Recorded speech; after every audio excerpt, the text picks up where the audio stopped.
12, and other laws. Further attendance of the meetings by members of the City Council, city staff, or the public at the regular meeting location in City Council chambers is not feasible due to COVID-19 pandemic and closure of City Hall to members of the public. As a result of foregoing, the special City Council meeting will be conducted solely by telephone or other electronic means as provided in Minnesota Statute 13D.021, and no one in-person meeting will be conducted in the City Council chambers. I think it is important to recognize that using a video conference is different than in person, but it is necessary. Under the circumstances, we are doing the best we can to maintain transparency and due process. I would appreciate everyone's patience and cooperation as we work through the meeting. If everyone would stand to say the Pledge of Allegiance. I pledge of allegiance to the flag of the United States of America and to the republic for which it stands, one nation, under God, indivisible, with liberty and justice for all. All right, thank you. Seeing that this meeting is held remotely, when I call your name, Council, would you please indicate that you are here? Councilmember Balsanek. Here. Councilmember Brox. Here. Councilmember Fulch. Here. Councilmember Leifeld. Here. Councilmember Lund. Here. And Councilmember Vaughn. Here. Let the roll reflect that all council members are present and a quorum has been established. One of the highlights of the year is a chance to celebrate the dedication of our great employees. Usually we do this in person, but this year we have a video, and these employees had milestone anniversaries this year. All right, give me 1 second to pull it up, and Okay. I want to give you a quick heads up to it. Apparently, continuing to learn, Zoom does a poor job with videos.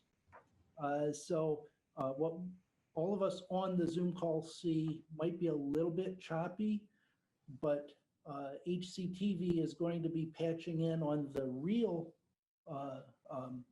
display and on TV and replays, the clean version. So it's going to be smoother there than what we might have here. But apparently we can't just do the smooth version for both. So with that, I will pull it up. Share screen. This one.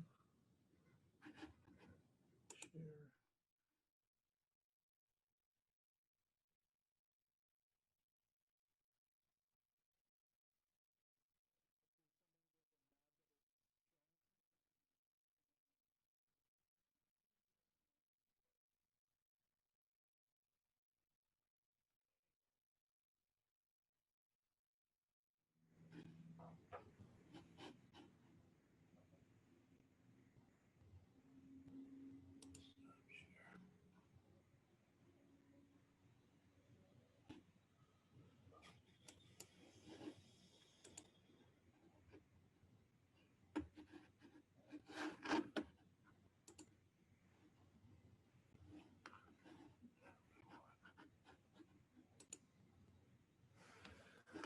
Oh, boy. Huh.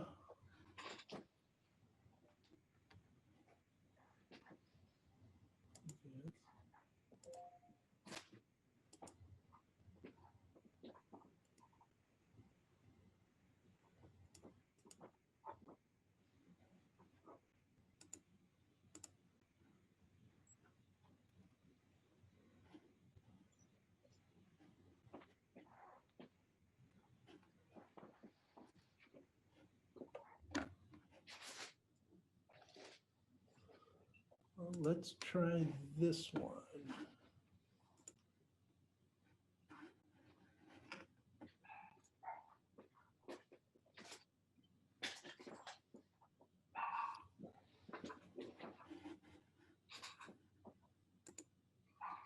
Somebody nod if they see the HCTV symbol.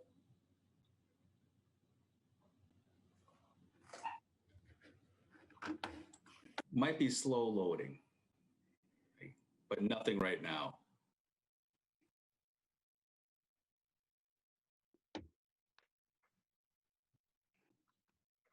Are you just seeing like my, whoever this is, the file thing? Yeah, yeah. And then it went into some screen after that, looked like it might load a video on where it's a dark screen and loading very slowly, unfortunately.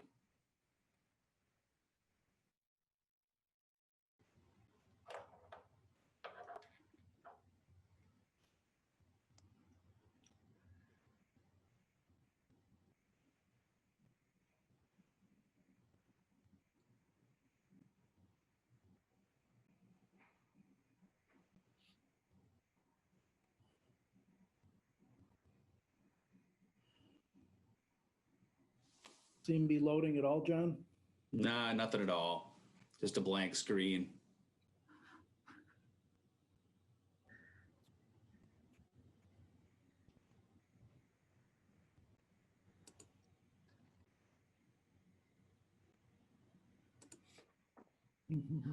What do you think? I can just go through and read their years in service if you want. I could say, well, we're echoey right now for some reason.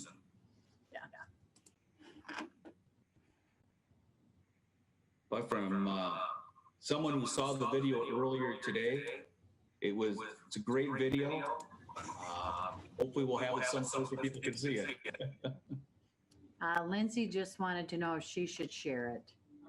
Well, from what HCTV said earlier, it doesn't work that way. So I don't know how to answer there.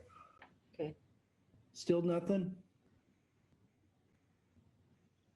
Your Honor, might I suggest that we move ahead with the meeting? Yep, And I can just go through and read them. that'll give them time. We could show it a little later on in the meeting Sure. when the technical difficulties are taken care of. So I will just read their names and their years of being recognized. For 5 years of recognition is Jeffrey Latch, Paige Marshall Bigler, Quentin Nelson, Craig Schultz, Alan Gaylor, John Jameson, Joe Saski, Rainier Steenkamp. 10 years is Chad Jensen. 15 years are Amy Carlson, Tina Gibson, Kevin Okeson, Dawn West, Joy Schroeder. 20 years, Tom Bakken, Brock Bukila, Jeremy Jacobson, Natalie Judge, Brenda McGrath, Terry Meyer, Craig Nolan, Chris Wyde, Justin Wolf, John Townsend, and 35 years, Al Storley. So with that, we appreciate you all, and hopefully we can keep your names on the list, future going employees. Thank you. Then there are several residents who have volunteered their time on citizen commissions, and we would like to recognize them. If each department head would take their position in recognizing those people on your staff. Okay, Mayor, I could start out with a couple of the commissions that are under the responsibility of community development. As the mayor pointed out, the residents that serve on this commission serve oftentimes in the background. There's many meetings that occur, generally at least one meeting a month. There's information that they need to review, information they need to keep up on, and sometimes the decisions that they make and the recommendations, it can be fraught with some controversy and are difficult. So we appreciate the assistance of our resident commissioners as they serve. And we want to recognize them tonight. First of all, I have our HEDRA commission. HEDRA is the Hastings Economic Development and Redevelopment Authority. It's our economic development arm of the city. It's a unique body in which we have 2 city council representatives, along with 5 appointed resident commissioners as well. And so they look at economic development items related to our industrial park, properties that we hold, grant and loan programs that we offer. We have 2 departing HEDRA commissioners tonight. The first of which is Councilmember Joe Balsanek. Joe has served on HEDRA for 4 years. Joe is always seeking to make Hastings a better place. He's very protective of his neighborhood and wanting to make sure that what is done right. He's our local historian. He brings a lot of information to HEDRA on the history of the city. He's always pushing us to do better, and we've always been appreciative of that.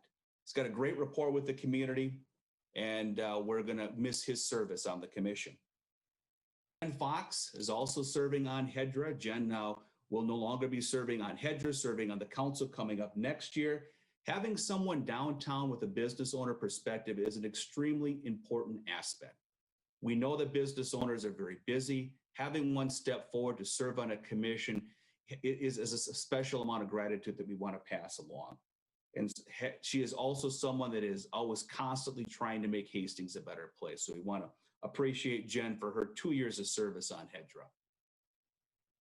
We also have Planning Commission. Planning Commission deals with a lot of the land use items within the city, things related to new buildings and construction for single family, multifamily, changes in the zoning, changes in land use ordinances. It's an intensive commission. Oftentimes there can be public hearings and there can be people coming forward that may have disagreements with how the commission does its business. And I've always appreciated the leadership of Mitch Johnson, our outgoing Planning Commission chair. Mitch has been serving on the commission for 6 years. He's a steady hand. He is one that wants to see Hastings be a better place, push us to do better. And he's just a very steady rock on the commission itself. So we appreciate his service and wish him the best in the future. We also have outgoing Commissioner Lisa Siebenaler as well.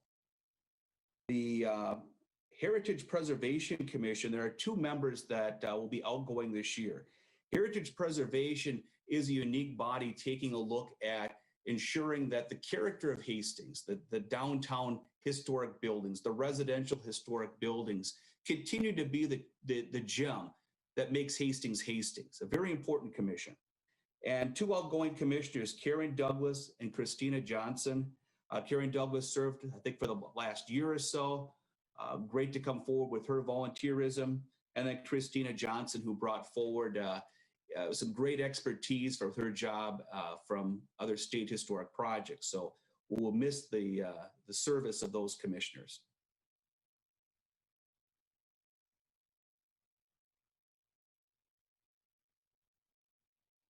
Chris, Chris Jenkins, would you like to on the Parks and Rec?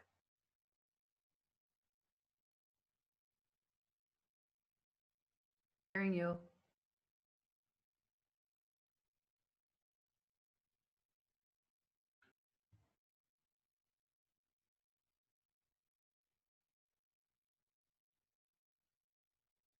You're unmuted, Chris, but we're not hearing you.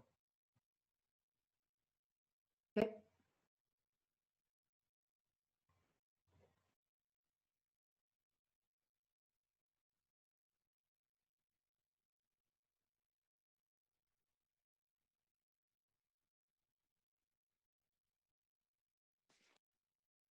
Can you hear me now? Yes.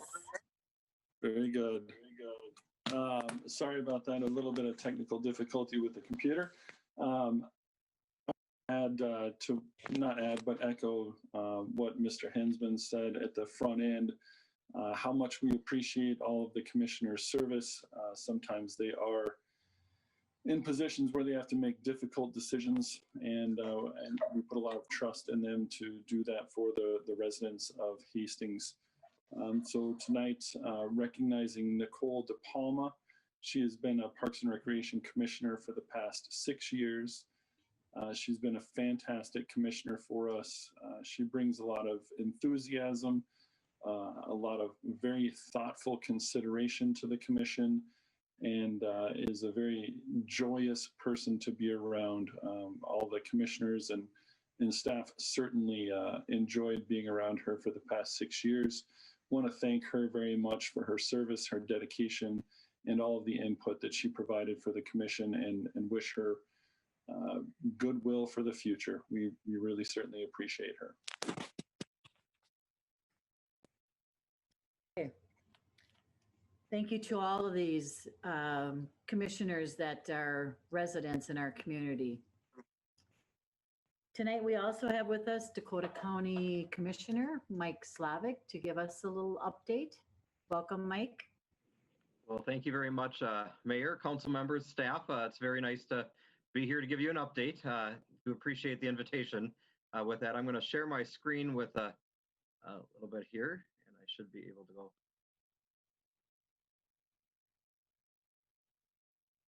Are you able to see that? Yes. You are able to see it. Great. Well, for starters, I just want to go in and before I get into a Dakota County update, want to just acknowledge Councilmember Balsanek. I know your recognition is going to be at the end of the meeting, but you are currently the only council member that I actually served with when I was in your seats on the city council. So I just wanted to go and extend my well wishes for your future plans, but also just thank you for all that you did in your 12 years for the city of Hastings. And I've absolutely appreciated your friendship and the work that we did for 4 of those years on the city council together. So certainly giving my best to you and Betsy in the years to come, but thank you for all that you've done to make Hastings such a great place.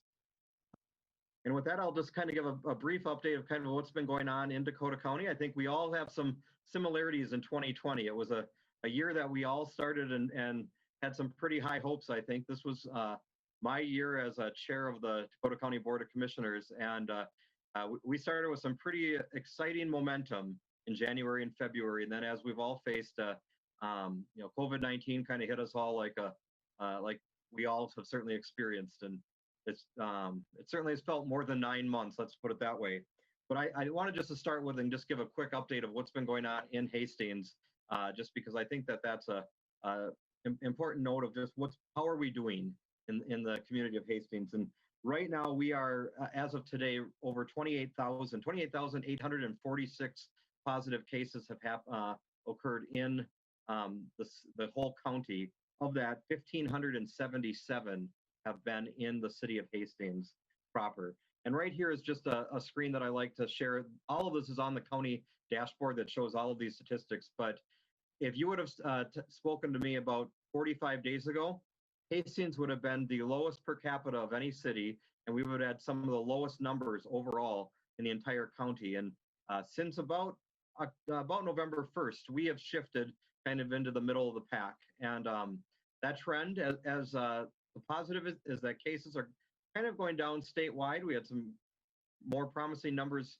today, Monday, but the fact is that Hastings has kind of been one of those communities that's seeing a shift in our positive cases in our long-term care facilities and just in our general public that is faster than what the county has been doing.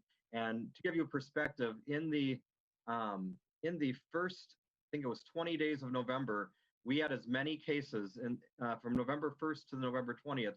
There was many cases in the city of Hastings as there was from the very beginning to October 31st. So we had quite the change in how things were happening, and that coincided with the state, but we were just slightly above the county for the last 45 days. And we certainly hope those trends are changing for the better, especially with the vaccine rollout that has happened.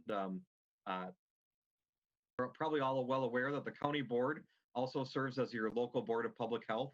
So we've been very, very involved and have had a meeting pretty much every week as a result of COVID and doing many things of that sort. But I just wanted to make you all aware that we were doing great for the longest of time and just have had a kind of a tough 45 days as a community.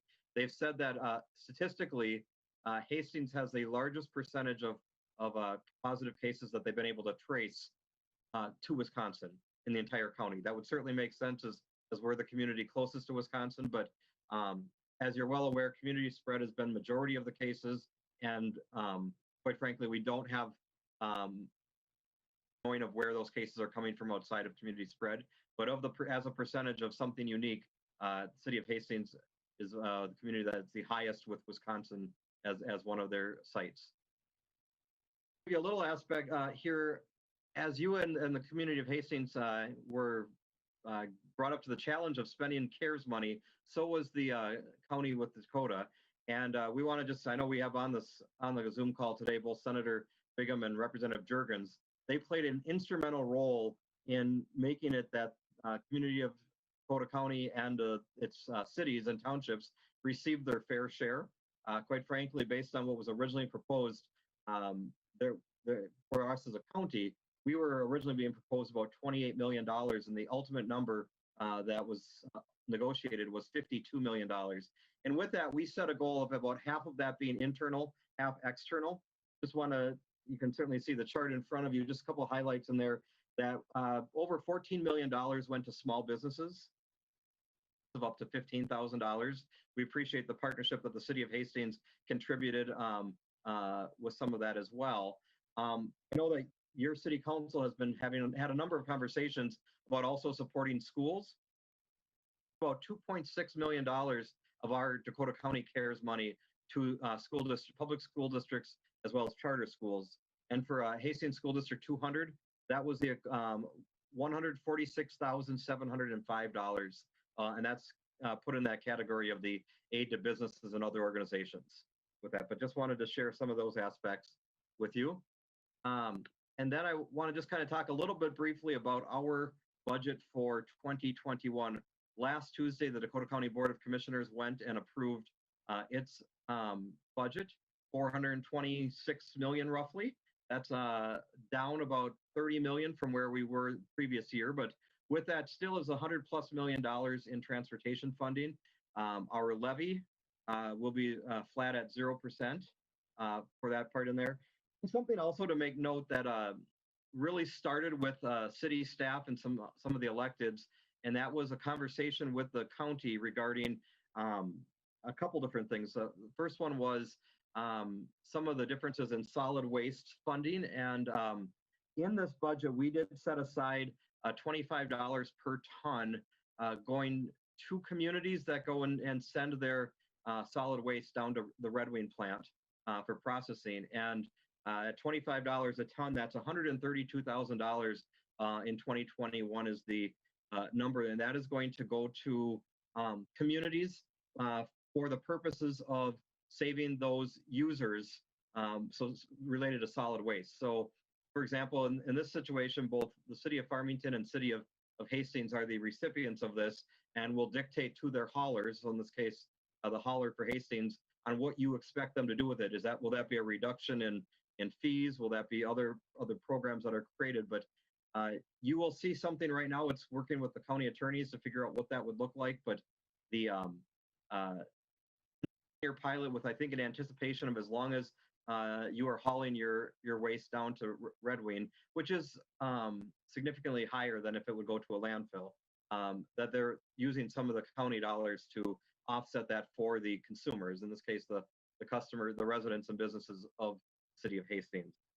So that did get passed in the budget on Tuesday, as well as just to make note that we set aside some of our sales tax and use for the transportation dollars in case there still is a gap in between the money from bonding as well as the city and state portions for Highway 316. We did, and we've worked with the city engineer and the county engineer to work on a plan that if there would ever be a gap, which we won't know till bidding comes out next spring, we've set some money aside to make sure that the project will still be able to go completely with that. And I just think the last thing that I would make note, going on to the previous slide with CARES, one of the things that we did as part of our budget on Tuesday is we went and authorized, there's going to be some money coming from the state for business relief. And we pulled $2 million out of our county general fund to issue a separate small business program, which already has about 30% of the people have applied. It just opened up on Friday, and that is we did a small business relief to bars, restaurants that have an on-sale liquor license, and these businesses were able to go in, apply on the portal, and all they had to do was check that they had an on-sale license, they were a business located in Dakota County, and that they were shut down because of the governor's order. And if they were able to check those boxes, they were to get a check for $5,000. Kind of, the goal was to get it out as soon as possible. In fact, I think the first couple dozen checks went out today in the mail, and we've had 104 of the roughly 300 to 400 businesses that would qualify. 104 businesses have already applied since it went live on Friday. So I want to thank city staff for helping get the word out to those businesses that hold an on-sale liquor license. And our goal is to get every single one of the businesses that were impacted by the recent governor's orders to be able to get some money before the end of the year, which is certainly not, I'm sure they would much rather be open. We all know they'd much rather be open, but this at least can kind of hopefully get them into the new year when the state program is available. And with that, I just want to show this slide to you just because 5 years ago that we went and became the lowest per capita as a county of the county portion in there. And at that point, we were 20 cents difference between number 1 and number 2. But this just shows all of the counties that we've been able to do and working on that aspect with our budget. So we're part of that, but we know that we're also appreciate all the partnerships that we have with our city partners and our township partners. And with that, I wanted to just end by wishing you all a good year. I think we're all looking forward to 2021 and hopefully some improvements on that. Just a few more days with that. And with that, I just want to certainly offer up any questions. If you have any questions, happy to answer them. Otherwise, just thank you for the opportunity to visit with you today. And I look forward to doing it in person next year. Thank you, Mike, and happy holidays to you. Any questions for Commissioner? It's Councilmember Fulch. Councilmember Fulch? Thank you. First of all, Commissioner Slavik, Mike, I would like to thank you for being such a strong partner to the city of Hastings this past year. You have just been absolutely phenomenal, and I can't thank you enough. As a friend and as a former council member, you have just been terrific. And so specifically, thank you so much for finding that gap funding for the 316 project. That means a lot to us as a community, and then also for helping to incentivize Hastings continue to follow best practices in our waste management with our municipal waste stream. And so you've just been terrific. So I did have one question though. I just wanted to Couldn't get off easy, huh? I want to make sure you felt loved. Is the county going to be sharing with the city what the plan is rolling out with the immunization schedule? That's a little cloudy to maybe a lot of us. And so I was just wondering if there's something we can tune into, a webinar or something to that effect. Absolutely. So we actually, if you would go to the county website, we have actually a COVID-19 section, which kind of does break down our phase 1, our phase 1A, 1B, phase 2, and that. And I'd be happy to send further stuff if maybe administrator may already be receiving some of those things. I know that they got to see a presentation from public health recently on that, but I would certainly be able to either pass it individually. Otherwise, so right now we are in the phases that it's our frontline healthcare workers, then our long-term care. Then we go into essential workers, and a lot of that right now, as the plan has been laid out enough, and a lot of it's guidance from federal, state, and local public health. But after the essential workers is older individuals, and so probably most of us on the call here today won't see this for the next number of months. But there is a plan that's been laid out on the website, and I could be happy to share that with you. Thank you so much. Okay, Mike, Commissioner Slavik, thank you again, and Thank you. Merry Christmas. Merry Christmas. City Administrator Waticha has said he does have the video up and running if we are willing to watch, so I think we will. Thanks. We'll give this one more try. And if I can again get a nod from somebody.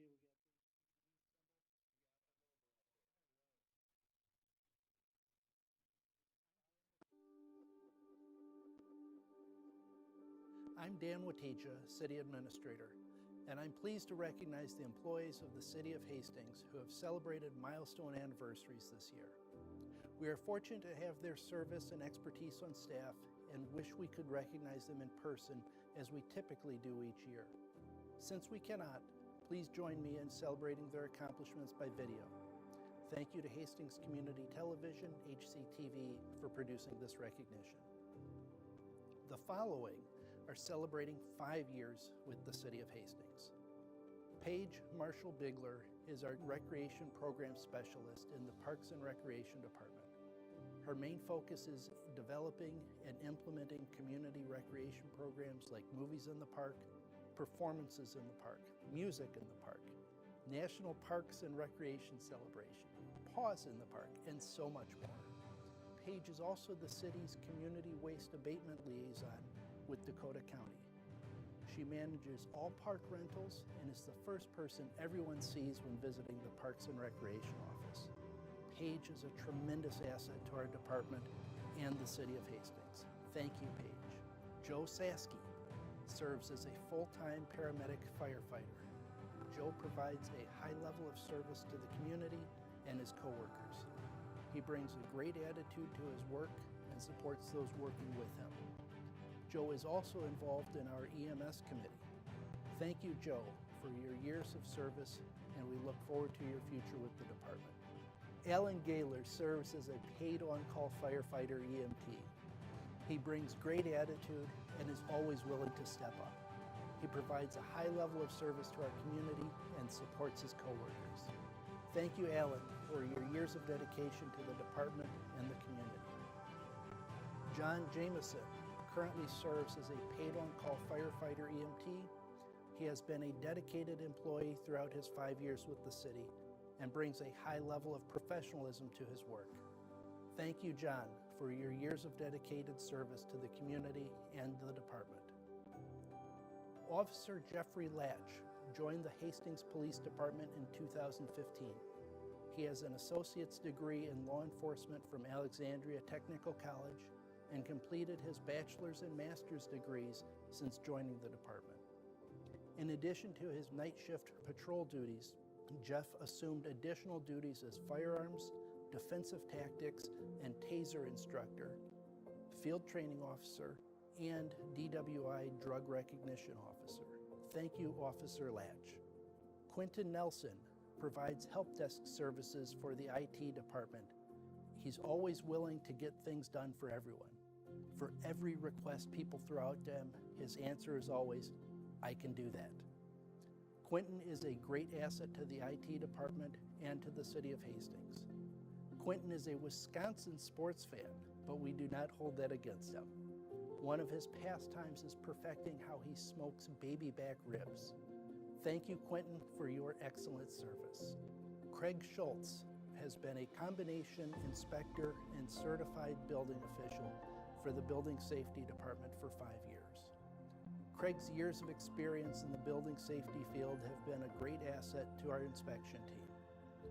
His experience, personality, and steady presence have helped us provide great customer service to the public we serve. Craig has a passion for auto racing and has traveled across the nation to many races. Through his connections, he has had access to some of the pit crews behind the scenes. Thank you, Craig, for your years of service. Rainier Steenkamp has filled his role as a paramedic firefighter with the department with a strong work ethic and enjoyment of the job. Rainier has made significant contributions to our records management system and workflow of our EMS reporting. Thank you, Rainier, for your years of service, and we look forward to your future with the department. Chad Jensen celebrates 10 years with the City of Hastings. Chad began his career with the fire department in 2007 as a paid-on-call firefighter EMT. He began his full-time role as a paramedic firefighter in 2010. During his time here, he has been involved in training our department, working on special projects with our records management program, managing our cardiac arrest data, and managing our EMS supplies. These are just a few examples of his dedication to our department. Chad, we appreciate your hard work and professionalism. Thank you for your service. The following 5 employees celebrate 15 years of service with the city. Amy Carlson started in the fire department as a fire secretary dispatcher in 2005 and transitioned to receptionist in City Hall in 2016. She is the first point of contact when calling or stopping by City Hall.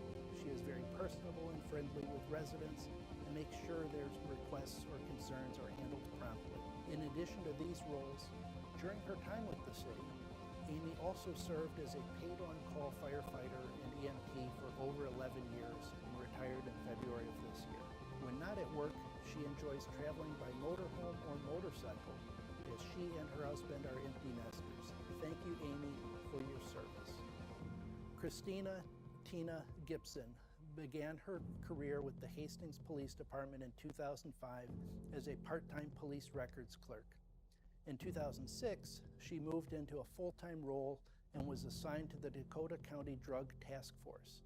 In 2011, she served as their administrative assistant under a joint powers agreement. Thank you for your dedicated service, Tina.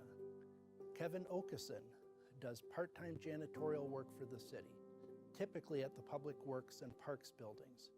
He retired from Dakota County last year after roughly 25 years in their facilities department. Kevin enjoys gardening and lives in Hampton with his wife.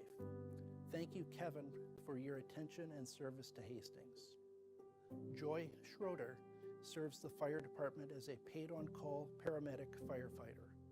Along with her regular duties of responding to calls, Joy has also been involved with our EMS education for the department staff. Joy, thank you for your contributions to the department and to the community. Dawn West has been an important part of our building safety department, handling code enforcement and property maintenance issues. She also facilitates the rental housing licensing program for over 700 rental properties in Hastings. She is an important and valued part of the department's team. Thank you, Dawn, for your years of service to the city of Hastings. 2 decades of service to the city is no small feat. Congratulations to the following employees on their 20-year anniversaries. Tom Bakken has been with the city for 20 years, and this has been something of a second career for him, as he previously had 24 years of experience as a brick and stone mason. After brief stints at Bloomington, South St. Paul, and White Bear Lake, he came to Hastings as a combination inspector. In September 2004, Tom was promoted to building official. He has served as the president of 10,000 Lakes Building Officials and as president of the Association of Minnesota Building Officials. Tom is very active, and one of his personal passions is telemark skiing, which combines elements of alpine and Nordic skiing. As you may know, Tom is retiring at the end of the year. Congratulations. I'm sure he'll enjoy lots of skiing, time with his wife Kendra at their lake place, and training their new puppy Kelsey. Thank you, Tom, for your service to the city of Hastings, and congratulations on retirement. Officer Brock Bukula celebrates 20 years with the Hastings Police Department. Brock has an associate's degree in law enforcement from Alexandria Technical College. As a patrol officer assigned to day shift, he is one of the most productive officers on his shift, always willing to step up and assist others. Brock enjoys the outdoors and is an avid fisherman. Thank you, Officer Bukula. Officer Jeremy Jacobson joined the Hastings Police Department in March of 2000 and has a bachelor's degree in fisheries and wildlife management, as well as a minor in biology. During his career, he served many functions. These include Dakota County Drug Task Force, an HPD investigator, explorer advisor, law enforcement fitness specialist, firearms and defensive tactics instructor, and field training officer. Jacobson currently works day watch in the patrol division and enjoys riding his new Harley Davidson. Thank you, Officer Jacobson. Natalie Judge is our Public Works Administrative Assistant. She brings a friendly, approachable, resourceful, knowledgeable, and versatile approach every single day in her interactions with residents, vendors, and fellow staff. And she has been a great asset for the department and the city. She is always ready to jump in and assist the department in being responsive, helping in any way she can. When not at work, Nat loves spending time with her husband Todd and their 2 adult daughters, as well as getting away to their camper cabin in northwest Wisconsin. Thanks, Nat, for your 20 years of service. Brenda McGrath celebrated 20 years of service with the police department on November 13th. Brenda started as a part-time clerk and is now our most senior records clerk. She is the go-to for complicated issues and frequently fills in for the records manager. Brenda is devoted to her family and enjoys their quiet country lifestyle. Thank you, Brenda. Terry Meyer is one of our parks keepers in the Parks and Recreation Department and has also worked in our Public Works Department. Terry spends most of the summer months mowing grass in Hastings Parks and most of the winter months completing snow removal and maintaining outdoor ice rinks. Terry is a whiz with equipment and vehicle maintenance and repair and spends quite a bit of time making sure the Parks and Recreation fleet is up and running. He is also a skilled fabricator and is called upon often to repair and complete fabrication projects for the department. Terry is always reliable, works hard, and takes a great deal of pride in the work he does. He is an extremely well-respected and valued member of our team. Thank you, Terry. Officer Craig Nolan is our second most senior patrol officer. Craig served as an investigator from 2003 to 2015 and was considered the anchor of the division. Craig transitioned to patrol in 2016 and currently works day watch. Craig is an avid Harley-Davidson rider in all weather conditions. Thank you for your service, Officer Nolan. John Townsend started his career as a paid-on-call firefighter EMT for Hastings and also worked for a Alina ambulance.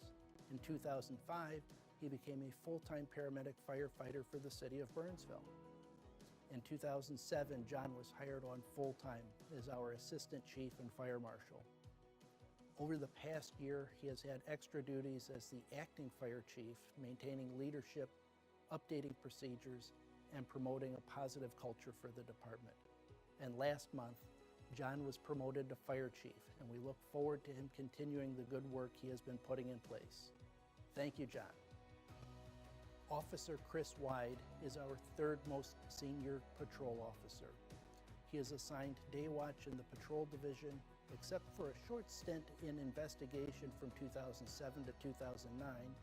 Most of his career was spent in patrol. Chris has been a field training officer, FTO, for a number of years as well.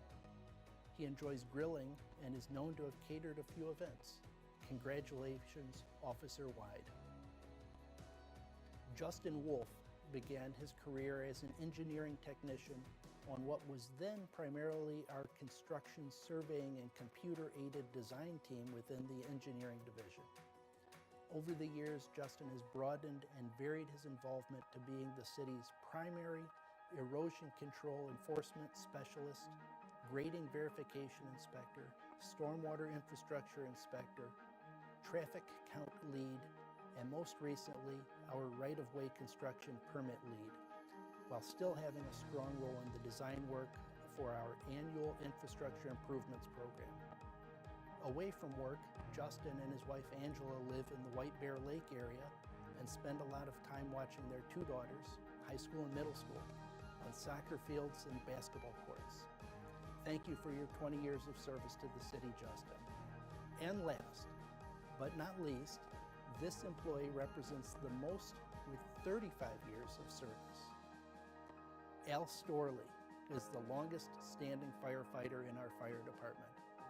Al currently serves as a paid-on-call lieutenant, full-time fire inspector, and EMT. He is involved in many aspects of the department, including fire prevention education, life safety inspections, coordinating with other departments, fire investigations, and a large number of other duties. He has a tremendous ability to reach out to our community. He is also involved in the city's Safety and Wellness Committee and is always willing and able to take on any role. We are proud to have Al representing our department in the community. Thank you, Al. Together, these employees represent a total of 360 years of combined service to the city of Hastings. We are fortunate to have their knowledge, dedication, and continued service. Thank you to each of them.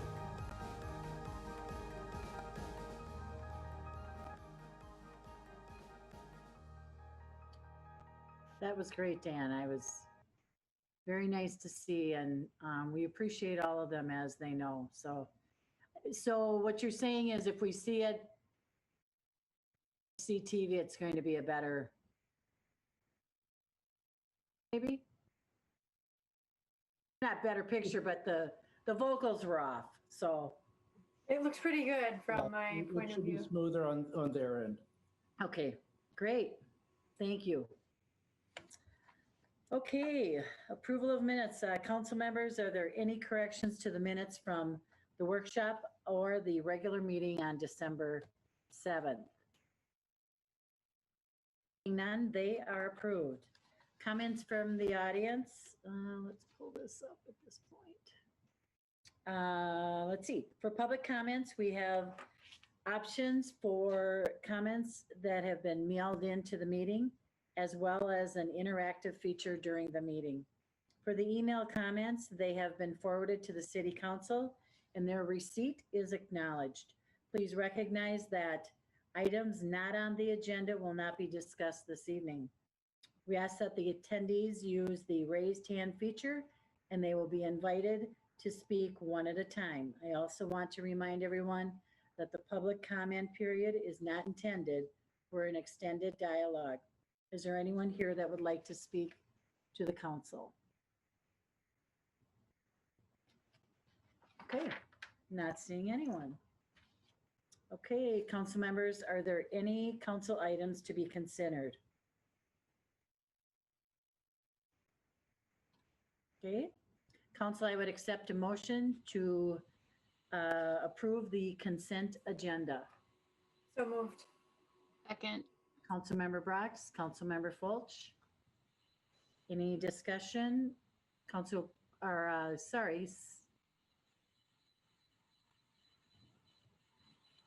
can't even remember.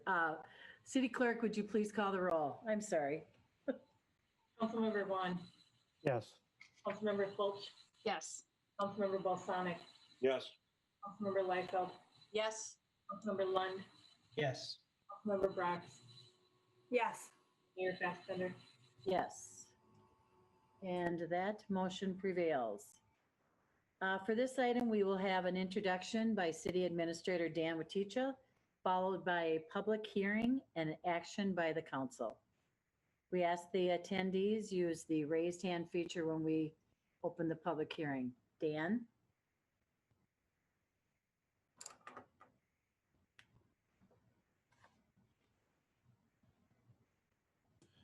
Hang on a second.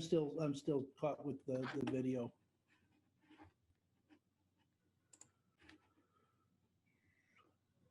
The I can find it. Prior page. The technology is not my friend today. One of the items that is in the proposed budget later in the evening is the city's utility fees, sewer, water, and stormwater. Earlier this year, you might remember we met with our financial advisors at Ellers and worked through projections, not just in the immediate year, but going out a number of years on the financial needs of our utility funds. Based on those and discussions this summer, the recommendations are a 3.5% increase in the water rates, which will help fund infrastructure improvements, future water tower painting, as well as additional elevated storage projects. 1% increase in the sewer rate keeps it in line with inflation for expenditures, as well as assist in funding future infrastructure improvements, and a 4% increase recommended for the stormwater fund with upcoming capital projects and stormwater. But although they're part of the budget, because they're separate fees, we do have a separate public hearing for those, and that's what's before you tonight. Thank you, Dan. At this time, I will open the public hearing. Please use the raised hand feature in the audience if you would like to speak during this public hearing. See no one in the public hearing, so at this time, I will close the public hearing. And council, we are allowed to have a discussion at this point.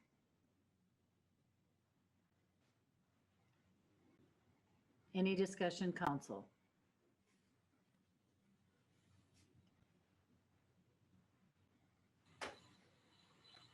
Okay, then I would accept a motion to approve an ordinance of the City of Hastings, Minnesota, amending Chapter 34 of the Hastings City Code pertaining to fees on municipal services.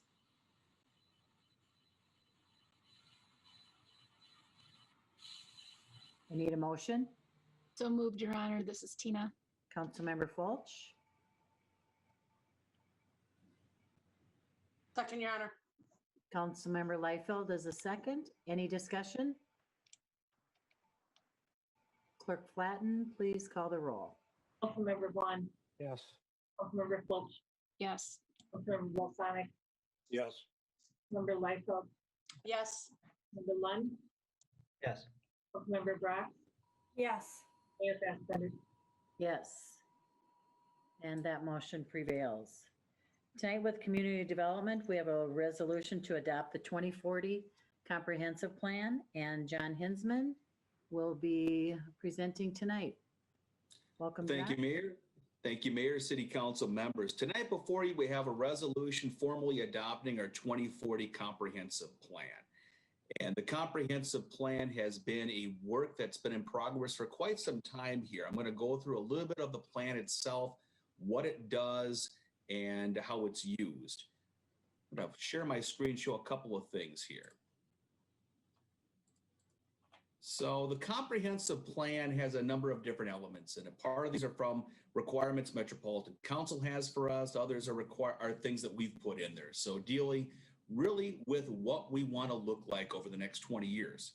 Taking a look at our vision and goals and the steps that we need to take to achieve this vision, and things pertaining to land use, transportation, different utilities, water, sanitary sewer, parks and trails, housing, economic competitiveness, historic preservation, Mississippi River planning, just a wide variety of things. It's an aspirational document that really charts out where we want to be. And that document itself us with the work of a comprehensive plan steering committee. The comprehensive plan steering committee worked on this project for a couple of years, 2017, 2018 mostly. And so this is a number of people here to thank for their involvement and their view and their guidance in shaping this comprehensive vision for the city. Also had a public outreach as part of this as well. Stuff that was online, stuff that was in person. We had what was termed a visual preference survey in which we were able to gain what people thought the community would look like. We had in-person meetings on the plan itself, different pop-up meetings at events like Rivertown Days and the Holiday Hoopla, in which we were able to ascertain the public's opinion as well. We found out from this is a couple of topics that were key to the development of the plan. And some of those are shown here with connected growth, transportation, housing, natural resources, the community character of the city. These were things that were important and things that really set Hastings apart from other cities. In general, the people that we spoke to appreciated the uniqueness of the city, appreciated the character of the city. Both would be good and healthy for the city, but that we did not lose track of what made Hastings Hastings. The forecast for the city itself, this looks at some of those population projections that we have now, with population of about 22,000 or 23,000 in 2020, looking to go out to a little over 28,000 over the next 20 years. So We take a look at what that means for the city. This is our land use map. The red boundary here is the city boundary we have for the city as well. So within the city, we're planning directly within our comprehensive plan for only those land uses that occur within here.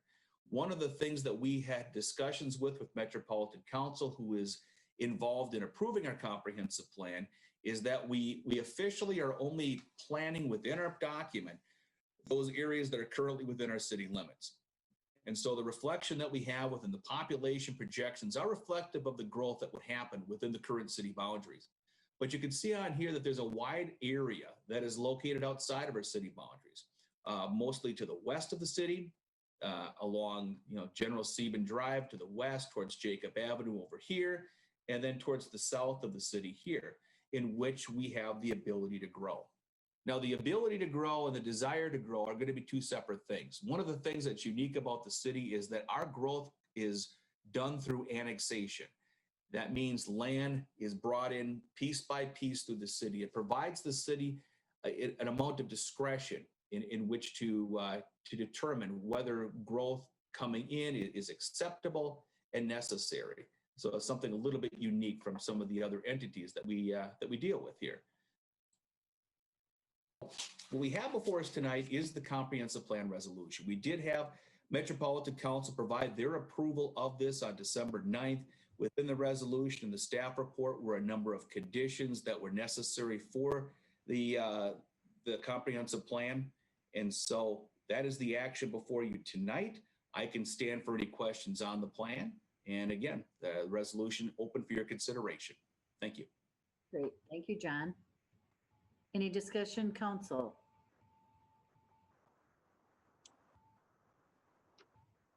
Councilmember Fulch? Thank you, Your Honor. The council, we were last given an update, or I should say like a quick overview of what was in the 2040 comp plan. It was probably about 2 years ago when we initially approved the draft for it to go to the Met Council. And in that time, it was a council workshop. Mayor Fassbender wasn't with us at that time. However, I do believe that she was on the steering committee, so involved in some of those conversations. And so it was a lot of information to digest at the time. The comp plan is pretty lengthy, and I think that we spent less than 5 minutes on each of the sections, and it's kind of like drinking from a fire hydrant as we were being provided that information. I've always thought it was unfortunate that we weren't, as a council, actually included in the planning process at all.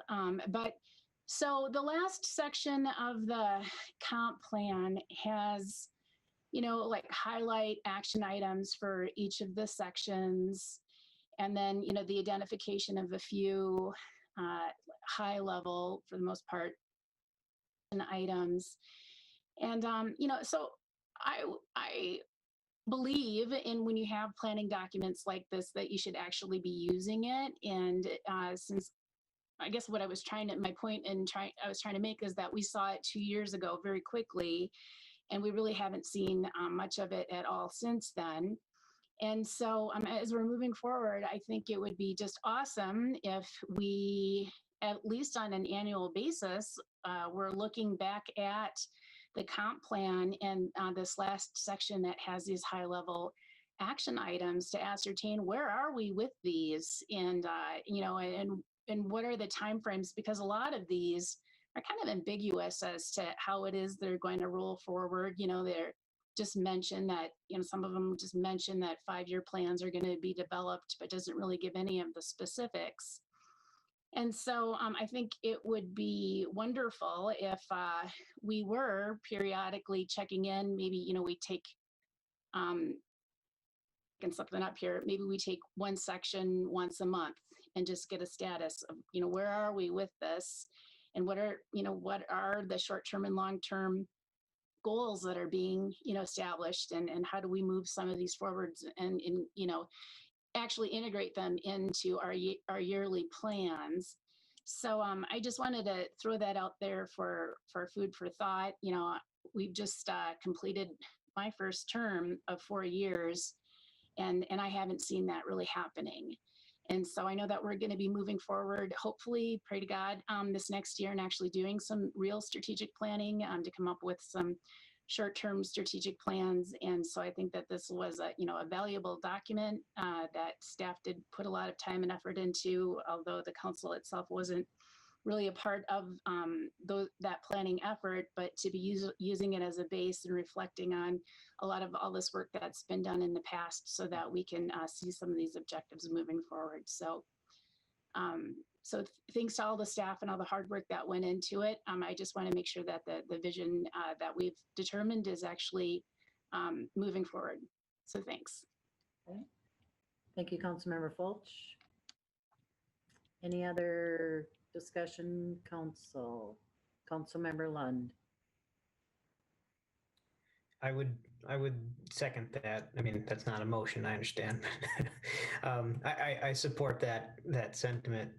As far as the, check-in status, I don't know necessarily the format of how that would play out. She made, a suggestion of monthly, but I know that was just for example purposes, but yeah, some sort of status, whether it be a meeting or even some sort of communication that Dan could put together from the department heads that indicates where things are at with alignment to the comp plan or any possible areas where the comp plan maybe isn't in line with some of the strategy or direction that we're going to. That's always good to be aware of.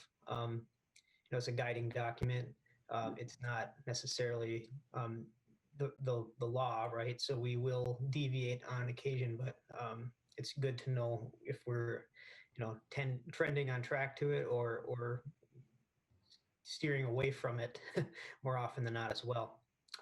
So I don't need to belabor it, but I guess I would suggest that we do find some time, maybe mid-year, to check in and see where we're at. Thank you, Councilmember Lund.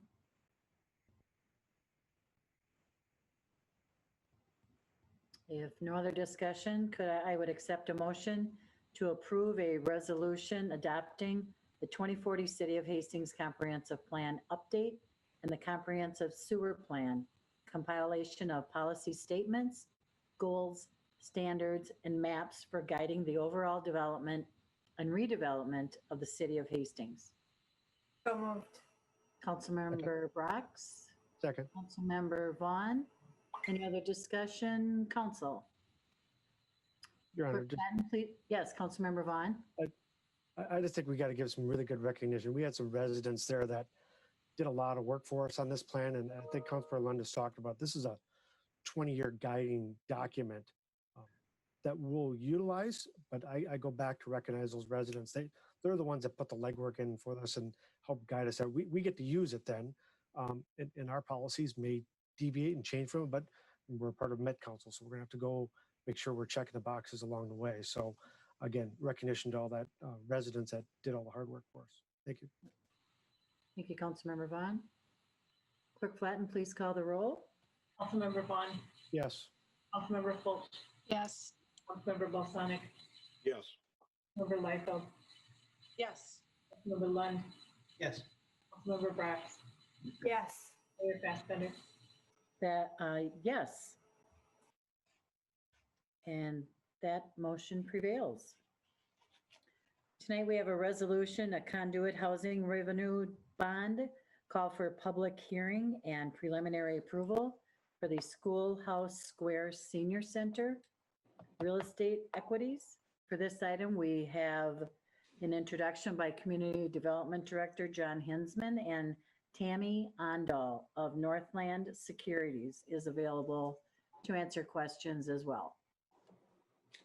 Thank you, Mayor and City Council members. So I will go through an explanation of the actions that we wish for you to consider tonight. I have an expert with me tonight in Tammy Umdahl, who will be able to much more answer specifically questions related to this than I will. But the actions that we have before you tonight are two things. It is an attached resolution calling for a public hearing on a proposal for what's termed a housing finance program, and then granting preliminary approval to housing facility revenue bonds for financing. So what does all this mean?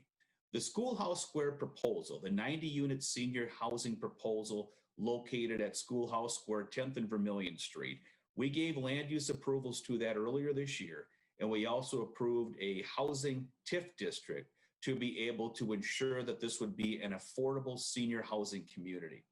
And because of the affordable nature of this community, the amount of construction, the cost of construction in doing such a project is such, but with the rents that Real Estate Equities wants to charge for this, which would be to allow for lower income residents to reside there, the gap between construction and the gap between the rents that they would like to reduce, there is a gap there.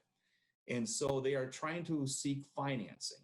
And one of the areas in which they can seek financing is through this resolution. This is an application for bonding to what's termed conduit debt. Conduit debt is a situation in which the city would be able to, the Real Estate Equities would call and issue bonding using our bond rating. The municipal status of our bond rating provides them a lower interest rate. What does that mean for us here? The bonds we're not responsible. We're not liable for the debt service payments.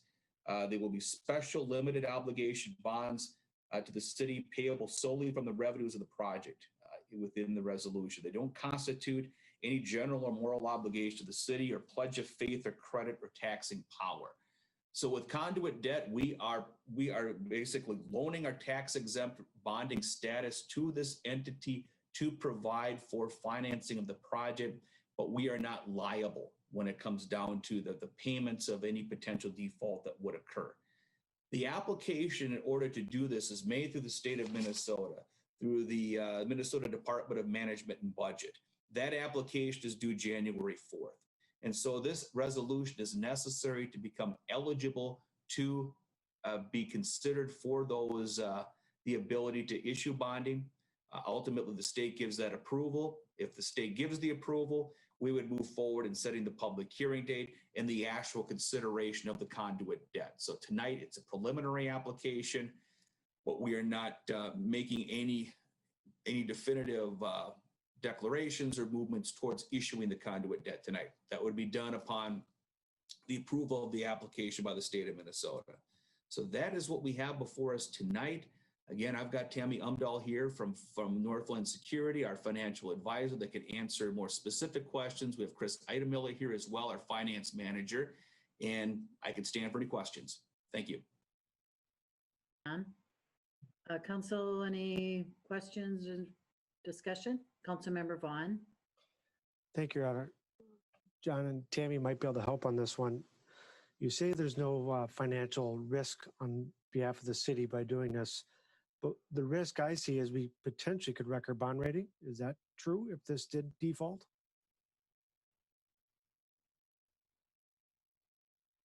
Would you like me to address that one?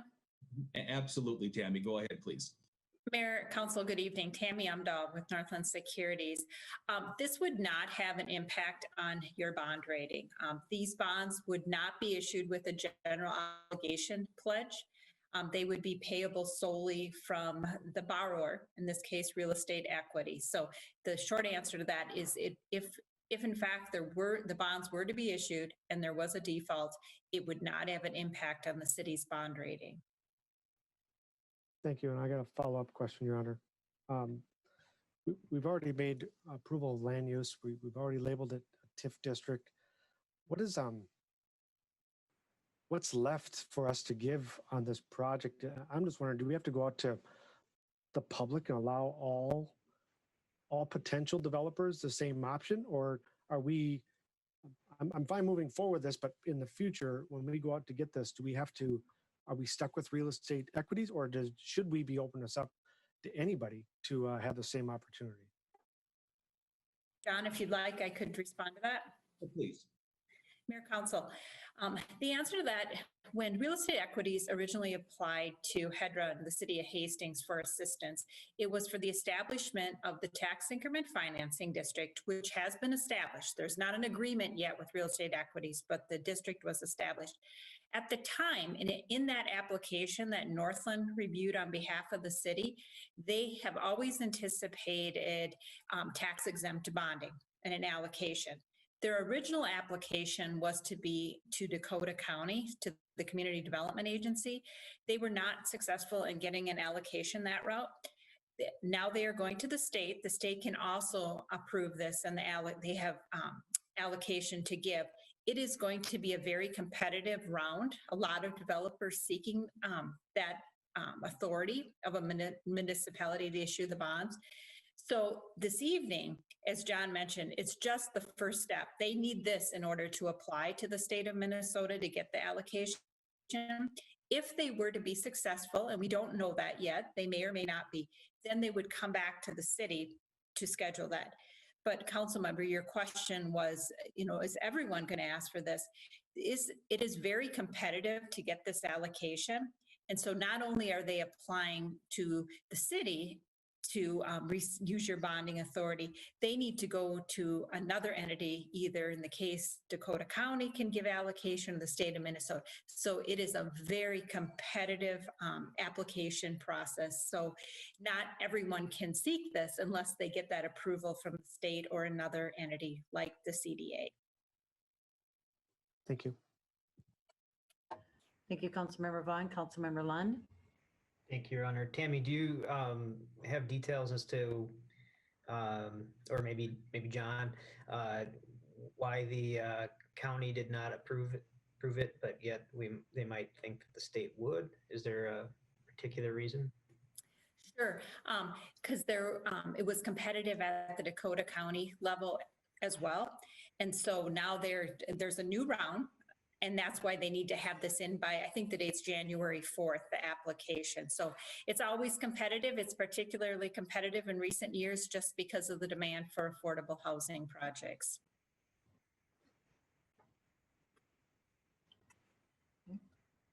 Thank you, Councilmember Lund.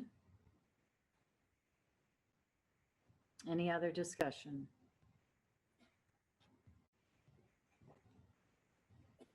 Okay.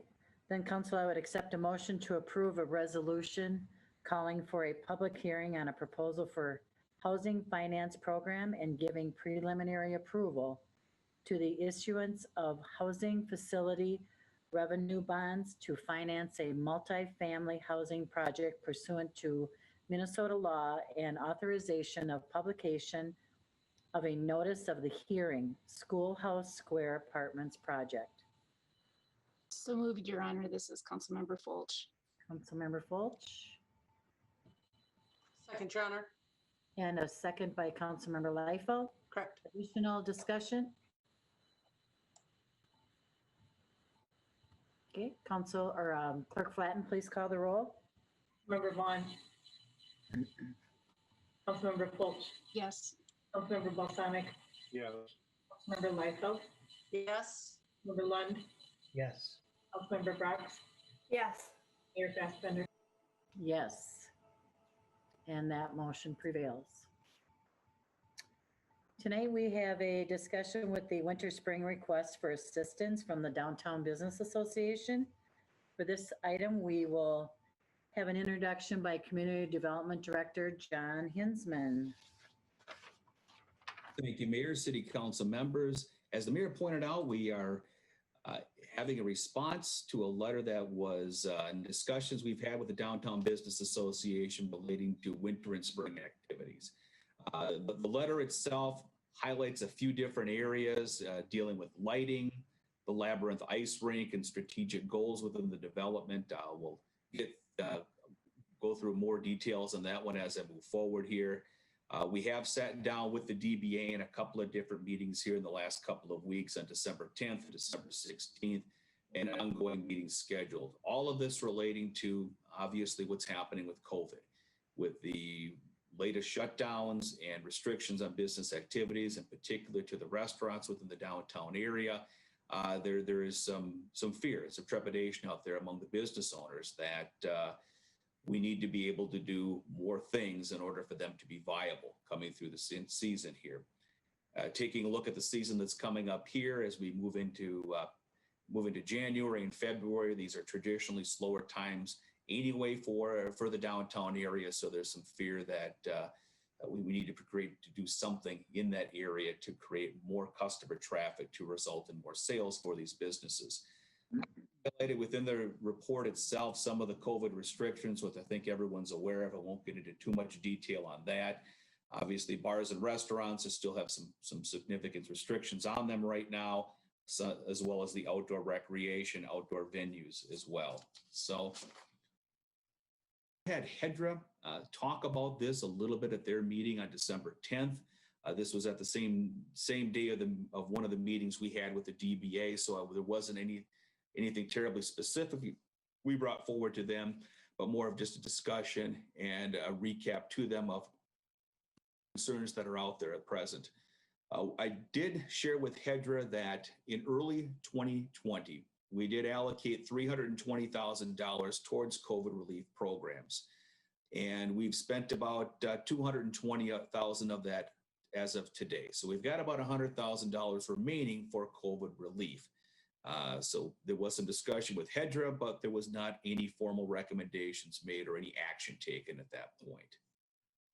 There's also an economic development task force meeting scheduled coming up on the 30th of this month, in which we will be looking at that $100,000 and looking at potential recommendations to HEDRA on how that money might be spent.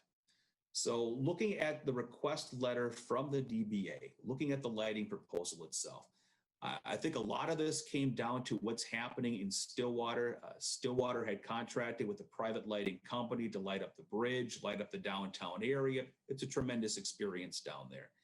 And is this something that the city should consider?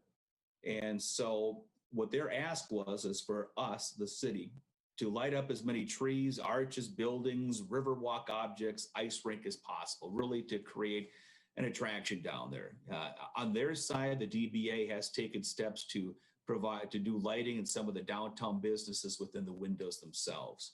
And so in looking at this one, a couple of items of consideration. One, any lighting that would be done really should be done by a private entity and not involve city staff. We have our crews involved in other projects right now, and to take something on of this magnitude right now, we really don't have the capacity to do it. So if we were to do something, it would be done through a private mechanism.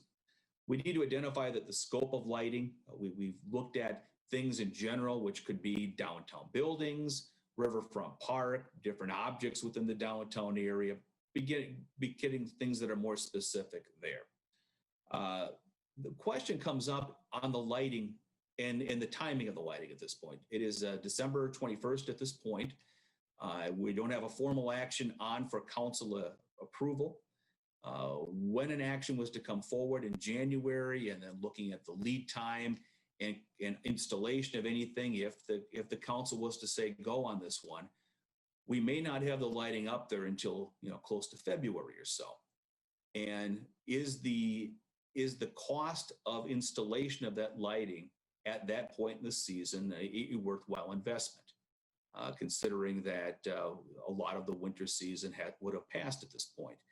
Taking a look at the lighting proposals, I think it would have a tremendous impact. It's a cool idea. A question of what the timing and the season is a question to consider. The source of the funding would need to be identified, whether this would be COVID relief funds through HEDRA or some sort of other source through the city. Of lighting this year may set up expectations coming up into future years as well. So if we do lighting this year, the private contractor that we've been talking with, which is the same one that did Stillwater, it would technically be a 3-year contract. However, there may be expectations that this would go on longer. So this would be potentially an annual budgetary expense. So something for the city to consider at that point. We're not sure if it would trigger public bidding requirements depending on the amount of the bid at this point, and we need to ensure liability protections. That being said, we have done some initial work in reaching out to the contractor that did Stillwater to get some initial numbers and to get some initial ideas from that. I shared in the packet what Stillwater done, $30,000 to light the downtown, $25,000 to light the lift bridge. They had a 3-year contract. The first year of that contract is more expensive because they're physically buying the lights. And then they would ask for a commitment of 2 more years in which they would store the lights, put up the lights, but we wouldn't have to buy them at that point. So it would be reduced. They provided us some preliminary numbers looking at different areas within our downtown. One would be looking at the downtown roof lights. This would be lighting the roof lines of the 2nd Street area in particular, from the bridge to Tyler and looking north on Sibley and Ramsey.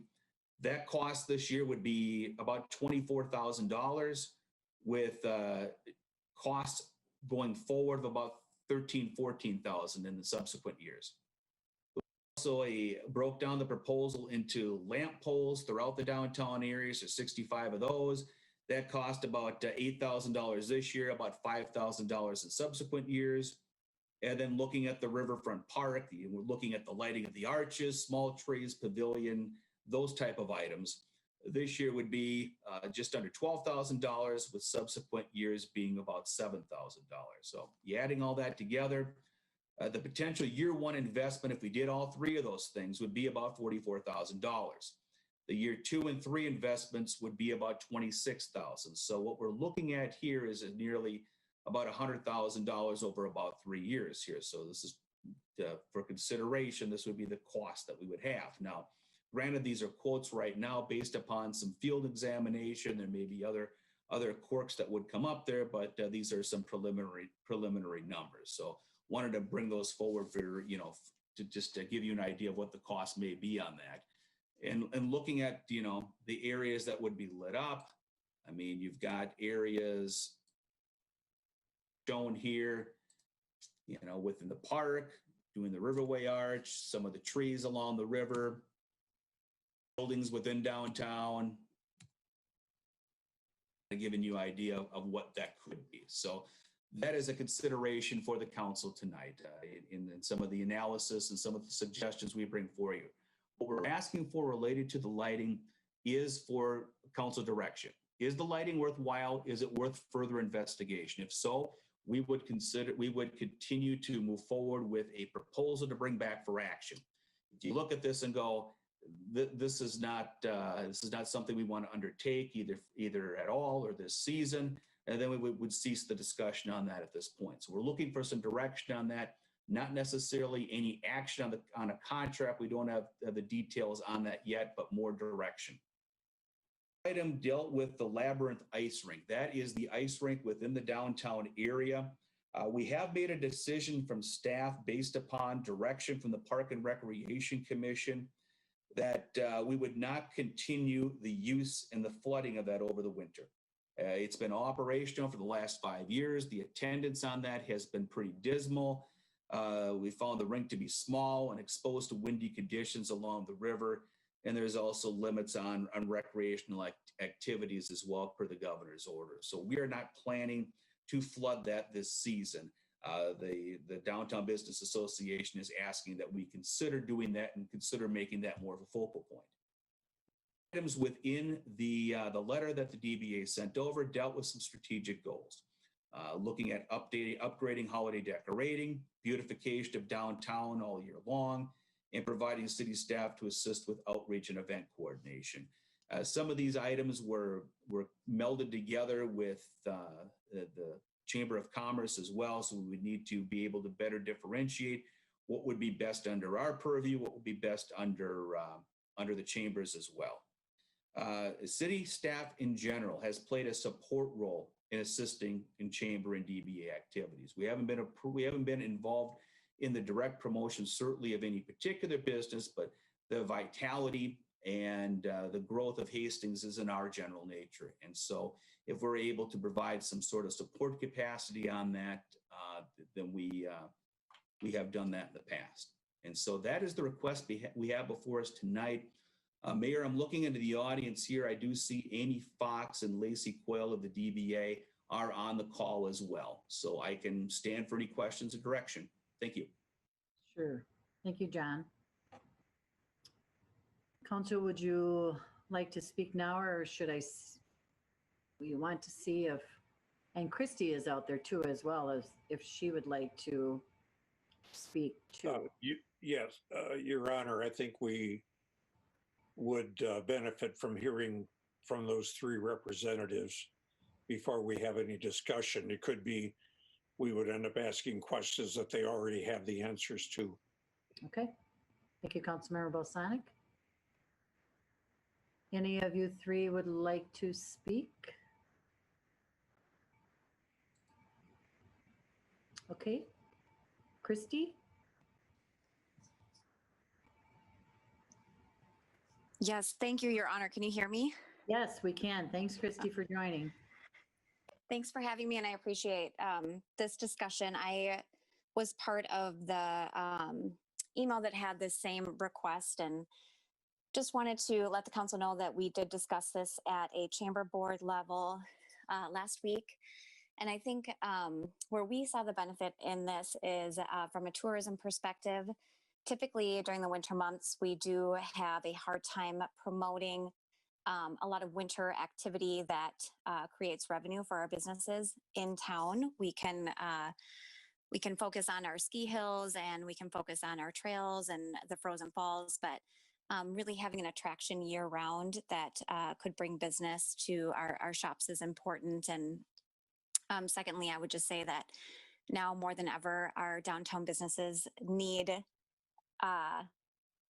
not just the promotion, but they need an attraction, something that we cannot just say, come to Hastings for this particular shop, or come to Hastings for this particular restaurant, but come to Hastings for this light show. It's a safe activity to get your parents out of the house, to view lights downtown, and then we can encourage other parts of the town to stay lit through March. So in hearing from our businesses, especially those Main Street businesses and those that have been forced to be shut down, they're really looking for not just grants, but additional support and attraction for getting people outside of Hastings to come to town and to support their business. So so that's my 2 cents. I think our chamber board was really supportive, and the chamber definitely focusing on promoting this from a tourism aspect. We're looking at how we can potentially sponsor other activities. But they felt that having that one attraction that wasn't necessarily an event is important to get visitors to come to town in the winter months. Okay. Thank you, Christy. I guess, I don't know, can you answer this? So what John kind of proposed was lighting the bridge and the trees and maybe the buildings. What, I haven't been to Stillwater, but what I'm seeing is it's an actual lighted show where people can sit and they're virtually kind of under the lights, I think. Yeah, I think so. And I think John may be able to speak to this because Eric and Don were researching it, but it sounds like the city investment was a little bit different than that light show. So the city investment focused on, and John, correct me if I'm wrong, but the bridge and lighting the actual buildings. And then it sounds like there was a separate investor that did that tree in the middle that has the light show with the music attached to it. Right. Yeah, so the city portion was, you know, the big part was lighting up the downtown, but then there were other separate investors, which I think between the chamber and the DBA, we can work on other attractions to complement this. But John, I don't know if you want to speak to that. I'm pretty sure it was just the buildings and the bridge that was invested by the city. And then there was a private investor for the light show with the tree and the music. Yeah, Christy, you're correct on that one. And that's reflective of the information that we've had with the lighting contractor. What they would be providing would be the lighting of the buildings, of the trees, but that focal point, that tree and the lighting show that is in downtown Stillwater, that was not something that was proposed by this lighting contractor. So that would be something that would be separate. I guess the last thing I would say, council, is just as we're looking at the recovery, past COVID-19, which I think we can all start focusing on a bit now with the news of the vaccine, but we do have the confluence and we do have this hotel and just anything we can do to make sure that our Main Street businesses can stay in business so that we can be a year-round tourism destination would be huge. And I know the city has invested so much money in the Riverfront Renaissance, and I know that the I don't want to speak for them, but from what I hear, the businesses are so thankful for that. And it would just be so devastating to see our Main Street businesses close, just a year or so after our Riverfront Renaissance was completed. So anything we can do to kind of make this a year-round attraction, I think would be beneficial from a tourism aspect. Okay, thank you, Christy. Council, you have any questions for Christy, Councilmember Fulch? Thank you, Your Honor. I was just going to say, I don't know why we would necessarily need to limit a light display to being just in the, for Christmas, the traditional holiday period, rather having it for, an extended period of time. Like, for instance, not this last July, but the July prior to that, I was in downtown Denver. And there's an older part of downtown Denver that's more like Hastings. I mean, literally looks like our Hastings downtown almost, with the building structures and such. And the way that they highlighted that more historic area was lighting going down the main street, and it was crisscrossed across from building to building rather than lining the buildings. Downtown Hudson has all of their buildings lined, along the tops, and that's year round as well. And so I'm sure we can find plenty of examples of downtown areas that are lit year round with white lights. And it's beautiful, absolutely beautiful. I've often wondered, I had hoped that we would do something similar. I know that the Downtown Business Association had looked at it a few years ago, and they were having some problems, just that they didn't have, a professional staff person to help with scoping out the project and getting all of the dimensions right. Working on the nuts and bolts of moving it forward and establishing costs and things of that nature just became too much of a project for an individual business owner to take on all by themselves to figure out. So I can understand, and I know that there's been a long time, that they have hoped for something like this. And I think it would be an investment beyond just the pandemic. I mean, it would be, an investment that we would, see moving forward, for years to come. And God only knows when this darn pandemic is actually going to be done. I don't know about you, but pretty scary stuff coming out of England, where the COVID strain is 70% more contagious and mutating all the time. So who only knows what we have, to anticipate as we're moving forward. And so I think it would be wonderful if we invested in lighting. I don't know if you guys remember, it was like 4 years ago when those Hastings arches were placed above, as you go like down, I think it's Tyler and then Sibley Street to the city lot, back there down by the river. When those were installed, I had asked, because I had just come on the council at that time, and I had asked Melanie Mescoli, I was like, why didn't you guys light that? Why aren't those lit? Because they'd be absolutely gorgeous in the evening if they were lit. And she said that originally they were designed to have lighting in it, but the staff decided to pull it out of the final plans to save money. And so I thought that was a huge mistake, and I still continue to think that that's a huge mistake. And so if we can rectify some of that by adding, lights to the downtown so that we have an attraction in the evening, I think that would be a long-term investment, and it would be money well spent. I just wanted to add in regards to the ice rink, that decision by staff not to flood the little one. I agree, that was just way too small, and it's like way off, and it's, you don't see it, and you can't see it from the bridge going over, and you never knew what was going on with the fireplace there. Just yesterday I went on a walk down in the riverfront to go look at that fireplace, and it says that it's out of, commission, that it's broken or something. And so we made an investment in that area, and it's not panning out. So are we just going to abandon it? In the summertime, I see so many kids playing on those instruments. They absolutely love them. I see their parents playing on them. I think it's a great idea, but I think it's just unfortunate that that we're not doing enough to maintain that area. Just to add some kind of pizzazz to draw people down there. And so during the I did tune into the second conversation with the chamber and the DBA, And they had asked if it would be possible to utilize the back parking lot there, if you could create a larger rink, like actually on the parking lot, if the that little ice rink, it is really small. It really is. So I get that. But if something could be done, and I don't know, John, if you had an opportunity to follow up with Chris in regards to that. I know that you said that you were going to, and I'm sure you've had those conversations, but that was the second piece to the rink. And then the third piece before I give up my talk here is focusing on beautification. Mary and I have quickly chit-chatted about this.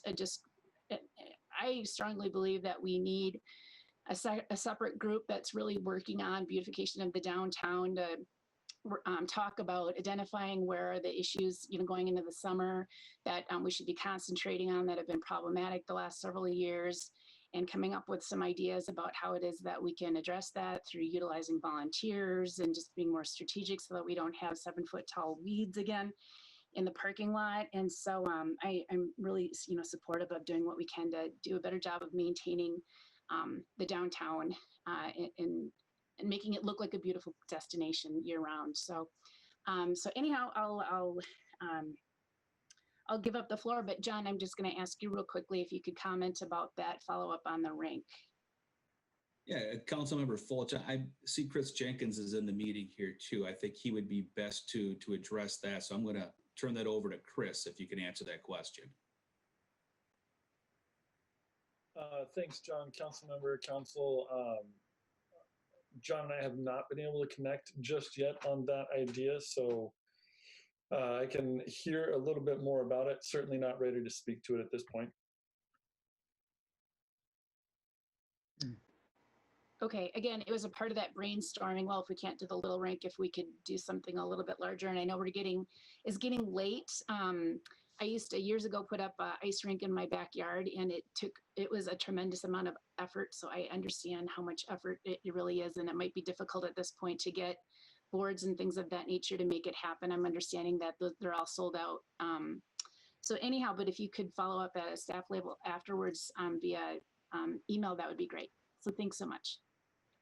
Thank you, Councilmember Fulch. Councilmember Balsanek. Thank you, Your Honor. Christy, first of all, I want to thank you for years that you've been a director of the chamber. I have really enjoyed working with you since you've come on, and I have seen the fire that's in your eyes to do what is best for Hastings. And I just want to say that I really appreciate that, everything that you've been doing. Couple of questions, I guess. So you want this to be a year-round lighting display, not necessarily seasonal. Is that right? Sure. And I don't, first of all, I want to apologize for having my video off. I didn't know if I was going to speak tonight, so I had already taken a shower, but thank you for the kind words, Councilmember Balsanek. And, I don't want to speak for the DBA, but from what I understand and just speaking from a tourism perspective and trying to plan, knowing that things are going to be quite different and that for a while consumer confidence is it's going to take a while for that to get up. So if there's anything that we can do in pre-planning for safe activities, I think we should start thinking about that. So yes, if lighting the downtown, and if that's starting with just lighting the trees on the riverfront and then eventually moving to the buildings, I think it's a good start. I think we're in for a long road of trying to promote safe activities. And if we can really focus on one focal point in the downtown and then hopefully expand throughout the community, and I'm not saying that needs to be a city investment, but starting with one focal point is always best. And I do think that we're gonna see the need to promote safe activities. And so being able to take your parents or your kids out for a lighting throughout the winter is one way to do it. Thank you. I read the article of the paper when Stillwater had turned the lights on, and it talked about different kinds of funding, where the money came from, so on and so forth. It did mention that the city did use, or the chamber used, funds that were not spent on their lumberjack days and their fireworks. We didn't have Rivertown days, and we didn't have fireworks, along with a couple of other things. Are those funds still there, or have they been spent on something else?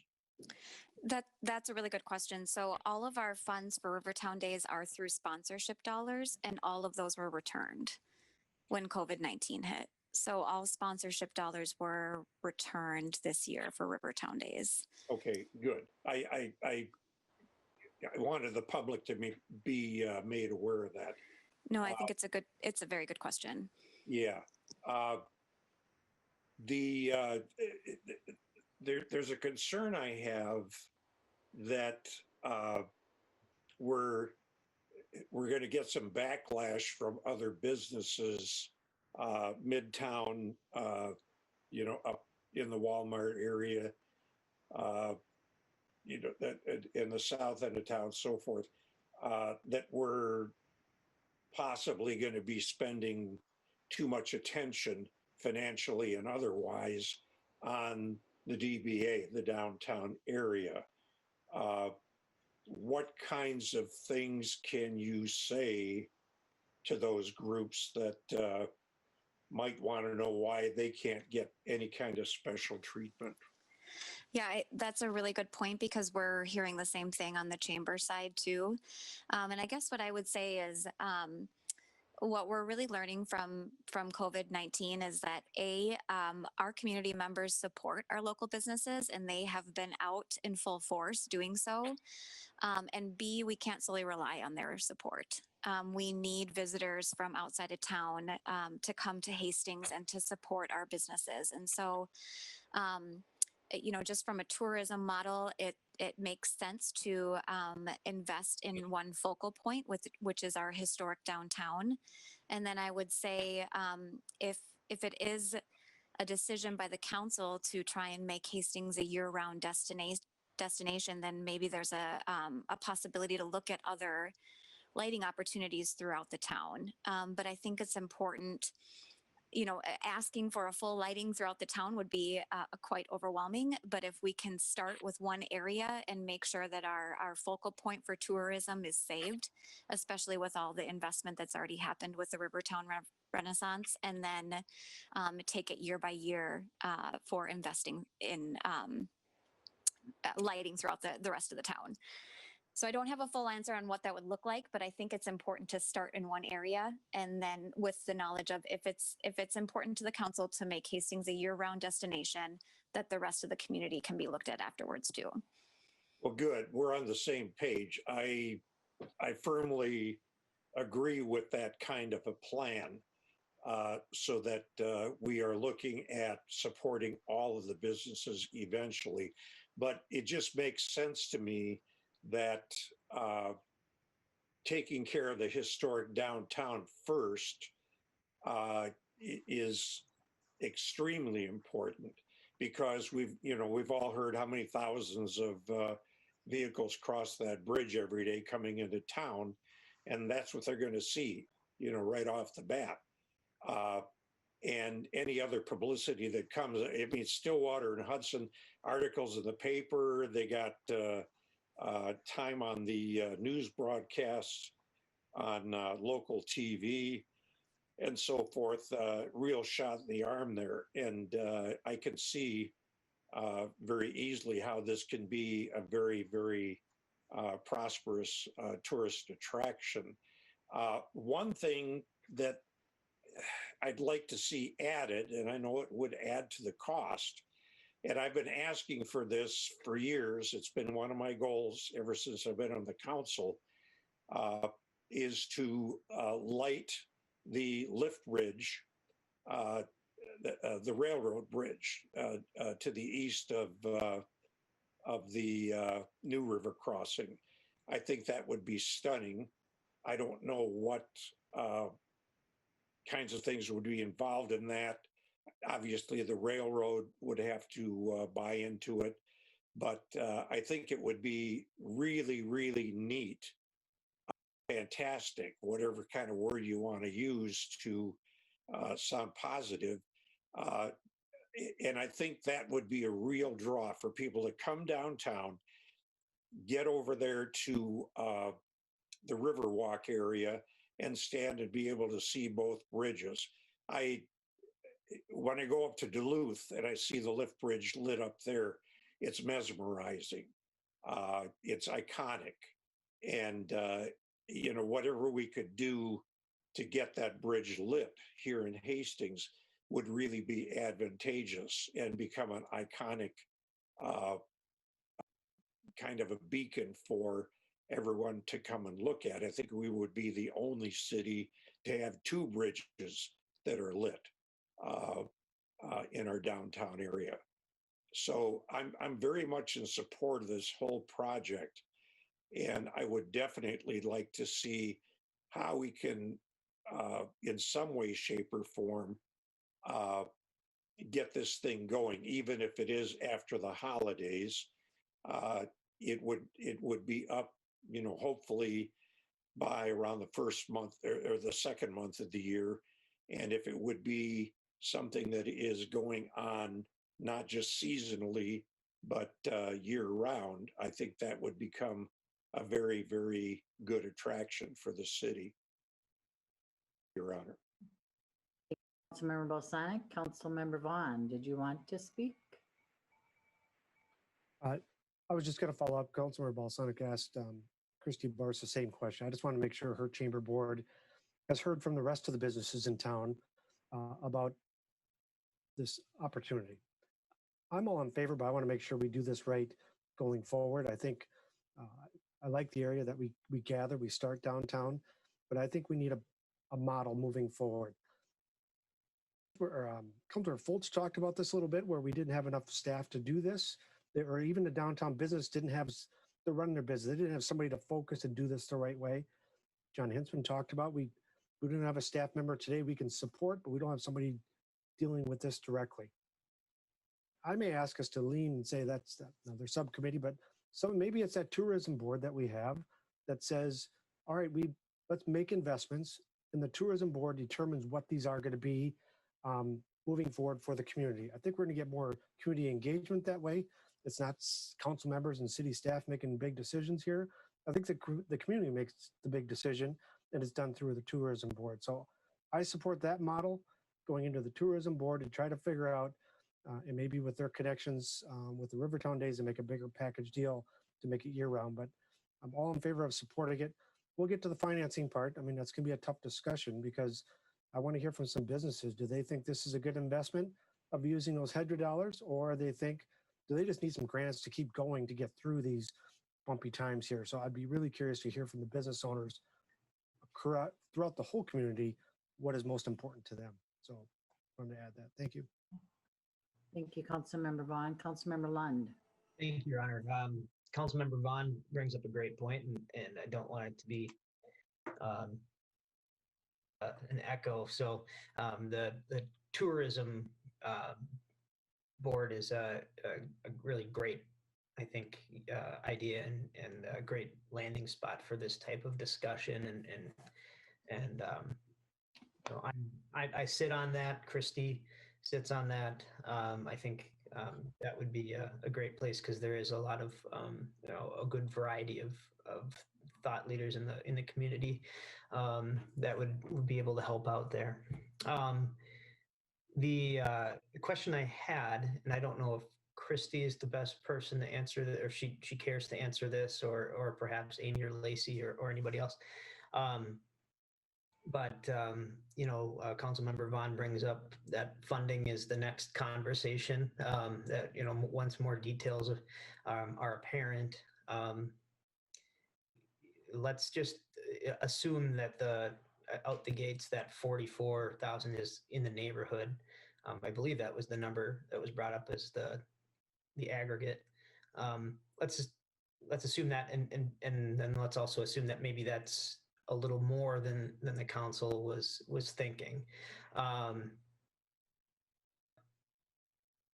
Items are priority. You don't have to answer this today necessarily either, but maybe as a follow-up to this meeting, as part of the additional information that we look at, what's the priority? And I ask it because two different purposes were really brought up that I'm hearing, which is beautification of downtown and the riverfront area, but then also an attraction or something, something to see. And those kind of are different things. So I guess, I don't think people necessarily are going to come to see a light pole lit up necessarily, but they may come to some sort of event that is amplified by maybe the pavilion being properly decorated and the trees around the river and so forth. So I guess my question is it maybe the pavilion and the surrounding tree line, or is it the street, it's Second Street itself, or what is it? And that would be good to know. I don't know if anybody can answer that now or if that's just a follow-up, but I'd like to see kind of the goals of each thing and what the priorities would be if you can't have it all.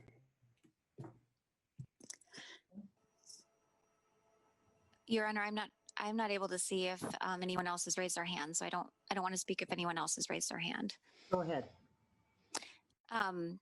So I think that that's really important, and I guess I'll address a couple things. So right now, timing is of the essence. And so first of all, the tourism board and the chamber board are 100% partners in this, and we're not asking the city to take it on fully in any way, shape, or form. I think and just some side conversations with the DBA board, we're really just looking for a quick action on some investment in lighting in the downtown. And I think I'll let the DBA board follow up with a letter on exactly what that looks like. If it's the trees on the pavilion, if it's the buildings, I'll let them follow up on that. But the ask that we're asking for the city is just that initial investment in the lights, and then let the tourism board, the DBA, and the chamber work on the additional attractions that will go along with that. So absolutely some additional work in sponsorship and additional attractions, and working around the recent regulations of what constitutes an event and what doesn't, and let us take care of that. But I think the initial ask right now is that we need something quickly, because the winter will slip away from us, and that's usually the most challenging time for our Main Street businesses. And this year it's far more challenging than one could ever expect. So I don't know if that answered your question, Councilmember Lund, but I would say that I'm sure that the DBA leadership would be happy to follow up with specifics on lighting, and from a chamber and tourism perspective, happy to take on additional attractions, just kind of really asking for that initial investment in lights from the city right off the bat. Councilmember Lund. Thank you, Your Honor. Yeah, just to quickly follow up. Thanks, Christy. It does answer my question, and I think it's a good point to be brought up that you're not just suggesting lights. This is a complement to some things that could be, like I said a moment ago, amplified by having that experience that the lighting provides. So that's good to know. But then again, I would say that yes, I would like to see some recommendations or priority listed, because we don't know what those activities might be, and maybe you don't have all of those nailed down yet either. But if you know what lighting areas or what investment we're looking at that would be most impactful for what your plans might be, then we can have a better discussion, I think, next time, if that makes sense. That's just my opinion, but if that's something that DBA could pull together, that'd be great. Okay. Councilmember Lund, thank you. And Councilmember Liefeld. Thank you, Your Honor. I'm completely in favor of this. I've been wanting for years and years to have the rooftops of the historic downtown Second Street lit. I've always thought how beautiful that would be all year round. Sure, I'm a Hallmark fan, and Hallmark movies have all of their main streets lit like that. I was listening to everyone's really amazing, insightful questions and getting a lot of takeaways here. And my one thing is I'm as I keep hearing about the rest of the community, absolutely, as a city council, as a city, we want to make sure we're focusing on our entire community, all of our businesses, all of our residents. But as I'm looking throughout the city and I think, okay, where else do we have, a street that we own? So Vermilion Street isn't even ours, right? That's owned by the state of Minnesota. 55 isn't ours. What could we decorate? I love the idea of Midtown being decorated. Somebody owns that building. Somebody owns that parking lot. Westview Center, I think it's still Westview Center. Somebody owns that building. Somebody owns that parking lot. Those are things that I'd love to see those places doing. Same thing up where Cub is up there in that little strip mall. Second Street's really, unless I'm missing a location, Second Street's really the only spot I can see where, one, it's absolutely a focal point, as everyone here has mentioned. As you come over the bridge, now we've got this gorgeous bridge that's lit up beautifully. As you come over, you've got lights down on Second Street. You've got the river walk lit. This is an attraction that we're trying to make here in Hastings so that other people see that and say, oh my gosh, that is a beautiful town. And guess what? They've got great food out at Doogie's. And, they're not just staying down on Second Street or down on the Riverwalk. People are coming into town because of this and then going elsewhere. And even, as I look at other communities, even Duluth, look at the money that the city of Duluth puts into Canal Park. That's a destination for people to come. They draw people in, and then from there they go see the rest of that beautiful town. So to me, to back to Christy's point, that really is our focal point. I like the word centerpiece. It's what brings people to the table, and I think it's really important that we act fast. I mean, that's really where that's our big area of opportunity is. City government can move slow for obvious reasons. This is something that I think we need to be able to move quickly on, work with the tourism board and the chamber. And I don't see it so much as a beautification of downtown. The city put in an awful lot of money beautifying Second Street, and it is absolutely gorgeous down there. This is a destination as far as I'm concerned. Then when we look at getting Confluence on, late next year, this just pulls it all together. Allowing for more people to come and right now, especially, people are driving around looking for cute little quaint towns that they can drive through and check out lights and check out neighborhoods. And I think we can make this, this focal point even more beautiful. So I would absolutely support this and help with whatever, if we need to add anyone to that tourism committee, Councilmember Lund, I don't know. So if any additional help is needed on that, I would love to be part of this and get it moving. Thank you, Your Honor. Thank you, Councilmember Leifeld. Councilmember Brox. Thank you, Your Honor and Council. I just want to say that as a family, we have been to both downtown Hudson and Stillwater because frankly, we need to get out of the house right now and we need things to do. So going on a drive to go find some lights has been one of the things that we've done. I have a lot of thoughts on this, so I'm going to try to organize my thoughts, but it might come out like an extrovert speaking their thoughts out loud. So I'm sorry about that in advance, but I have a concern that in my mind, I don't know, is this going to be enough? There's things that are unique about the situation in Hudson. Hudson has their restaurants open, for example. So when you go down to downtown Hudson, you can go to a restaurant and also see the lights. Stillwater, if you park on the side of the road, you can get out of your car, walk across the lift bridge, and there's that whole area that has a food truck, mini donuts, bonfires. So I'm happy to hear that we're talking about not only lights, but events, because I think that partnership is crucial, because lights alone, I don't think is enough. And I think that we also need to consider how we highlight what is unique about Hastings, because we know that this is happening already in other communities. And if we're going to do it after the holiday season, we really need to think how we can make our display or whatever it is that we're going to put money into unique. Because I can remember when we used to light City Hall, and there were lights along the edge of City Hall, and that was beautiful. And that is something we have that is unique. So I don't just want to do what everybody else has done. I think we need to create opportunities that go beyond just lights, but highlight the things like that we have that nobody else has. I question a little bit how much this will translate into actual dollars, but to be honest, like, I'm kind of with the business owners. Let's just give it a shot. I mean, we need to give it a shot.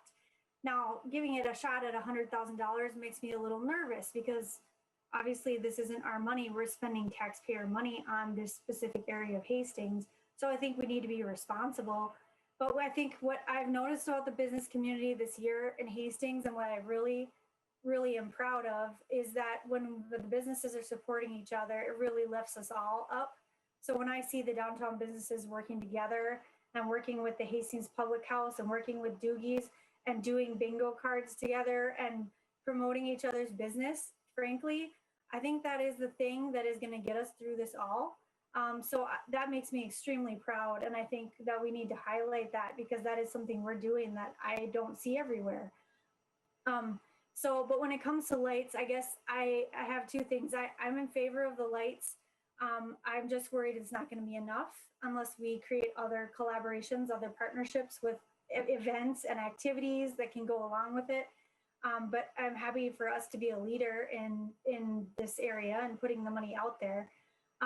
Another thing I want to say, though, just from a city point of view, is some things that I've noticed about walking through the Riverfront Park is just some of the instruments are missing now, like the little mallets that go to the instruments. And it makes me sad when I walk through a beautiful area that we've created and I see maintenance issues. I kind of see the ice rink like that too. If we've made it, if we've created this space, why aren't we using it? We had a beautiful warming house piece of art created that I don't know where it is, and nobody can see it right now because I think it's in storage. You know, so we have these assets that are kind of away from the public view. And I want to say that I think that once we create things like the flower pots, or if we're building an ice rink, or if we need equipment replaced at the Riverfront Harmony Notes Park, we need to do that, because that's, to me, just the basic underlying maintenance that needs to happen. Like, we're taking care of our own stuff. So we need to take care of our own stuff. And then now we're adding another level on top of it, which is lights and things that, you know, ostensibly we have to check on. Once they get put up, we have to make sure they're still lit, that everything's working.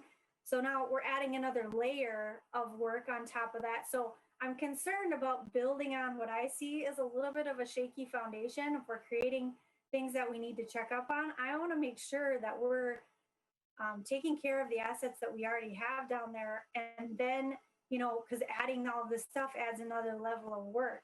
So if we're committing to it, I mean, I want all of us to be on board that we're committing to checking on it, making sure it's working, looking at it. You know, that's our responsibility. The city, we own that park. So whatever we're going to put up, whatever we're going to do, we need to make sure that it's looking good. And sometimes when I'm down there, it's not looking good. So I know we had this discussion during the Riverfront Renaissance project when we talked about we're building this additional space and we need to make sure that it's being maintained. And so I just want to say we need to make sure it's being maintained. And to me, if we build an ice rink and then we don't flood it, it seems a little bit silly. And I respect the discussion that the Parks and Rec Commission had. But not keeping a fireplace in working order, not having the warming house out, not flooding the rink, like, these are little things, but to me, they add up to showing that we need to be taking care of our stuff. So that is my, that is my affirmation, or my goal for us as a city, is to be better at doing that. And then when we add things like this on top of it, won't seem so overwhelming. So I just say all that to say, I know the businesses are struggling, and I'm nervous about January and February too, and I'm willing to support this. I just want to see in the future, especially, more collaboration between the city and the chamber and the Downtown Business Association, because I don't think the city can do it alone. Sometimes when we have these conversations, I feel like that we need to think about it as a partnership and not, well, the city needs to do this or the city needs to do that. Because as Mark said, we have a whole community to take care of, and this is one area. It's a very, very, very important area for us, for our tourism. But we also need to start thinking about how we can collaborate and get together and work on these things and not say, well, why isn't the city doing this? Why isn't the city doing that? To me, it has to be a partnership between us, the chamber, and the Downtown Business Association, because that's how we're going to be successful. Thank you, Councilmember Brox. Councilmember Fulcher, you're unmuted. Did you? Yes, ma'am. I just wanted to just to respond to what Councilmember Brox had just said, and just so that everyone's aware that, and Christy would add to it, that at the last conversation, it was agreed to have weekly video conference calls between the chamber, the DBA, and some, the city staff and elected officials that want to be there to continue planning moving forward. And it is their intent to do the planning piece. John had said, that they don't really have, we have Paige, right, who's wonderful within the Parks Department, but that's not her responsibility to plan for more than just the Rotary Pavilion, really, in the summertime. And so that was well understood that we needed to have other folks other than city staff that would be working on planning on events. And we're so lucky to have such creative women business owners in the downtown who are so committed to coming up with really good ideas for promotions and doing everything that they can to just be enthusiastic about, the downtown and creating an atmosphere that's fun and bringing people to it.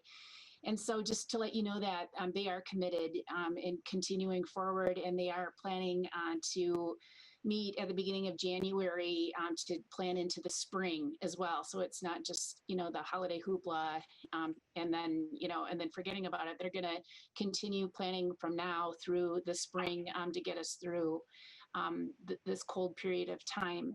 And so I just wanted to, going back to, John's original, presentation about what is it that you're looking for from the council. I heard a lot of support about in moving this forward and buying into the concept of helping with the lights. I think that not just in this particular meeting, but for the last several months, council has voiced concerns about what Councilmember Brox was saying about not maintaining the downtown area. When I talked about having a side group talking about beautification, I specifically meant dealing with more of these maintenance types of issues with, so thank you for bringing that up. So dealing with the weeds and things being broken, and what more is that we need to focus on, and what are the problem areas and how can we move that forward. And so continuing that dialogue and not depending on staff to do that, but rather I think that we need to have a subgroup of us just taking that on and doing it to make sure it gets done. And so anywho, so what I'm trying to get at is what does John want from us? Do you need a motion at this point? Are you just looking for a general sense of support? I think that, it's been clear that time is of the essence. I don't think that we have time to peter around with, oh, okay, well, now let's convene, the tourism board, and they could maybe meet next month after the holidays and everything settles down, and they could have some discussions and prioritization and yada, yada, yada. So, I think it's important that we make a firm commitment, like, yes, we want to move forward. We want to, we want the city staff to, continue in exploration and scoping out the project, and maybe, coming up with some options and making a determination from there. And so I was looking for clarification, really, John. What do you need from us? Thanks. You Councilmember, the high level, looking to see on the lighting idea, if this is something that would be supported by the council. Based upon the discussion I've heard tonight, I think the answer is yes on that. What we need to do from a staff level is to bring back something for action to you. And so looking at our next meeting coming up in 2 weeks, we could prepare something for that. We've been able to make tremendous progress. A big handout to Eric Moss and to Don Skelly, our communications coordinator, for being able to put together a lot of information in a very short period of time. And so I think we could be prepared to bring something forward to you at that next meeting if that you're inclined to do so. Thank you, John. Councilmember Lund, did you want to speak?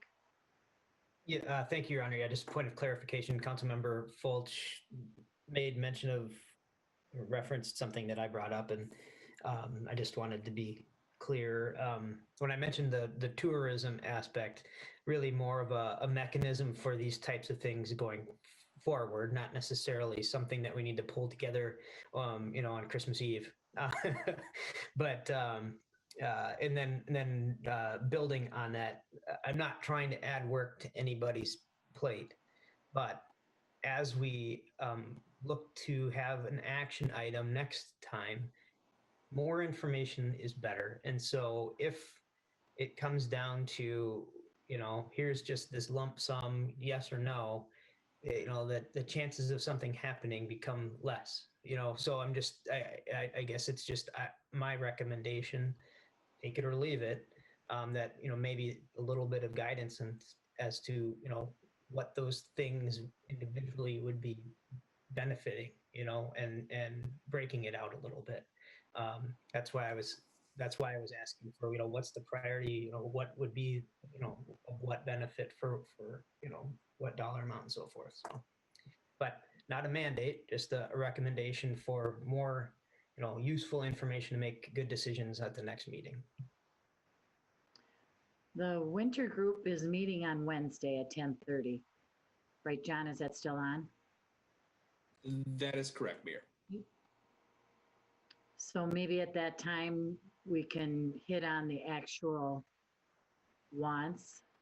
I mean, we've got a couple days to think about it. Yeah, Mayor, being able to bring back the summary of this meeting to that group on Wednesday will be helpful. I think as Christy had talked about earlier and some of the council members have discussed, this would really be a partnership that I see between what the city may be able to provide in the lighting of these public spaces, and then with the council, with the chamber and the DBA really being involved in some of the programming or involved in some of the wow factors that you could add in addition to this.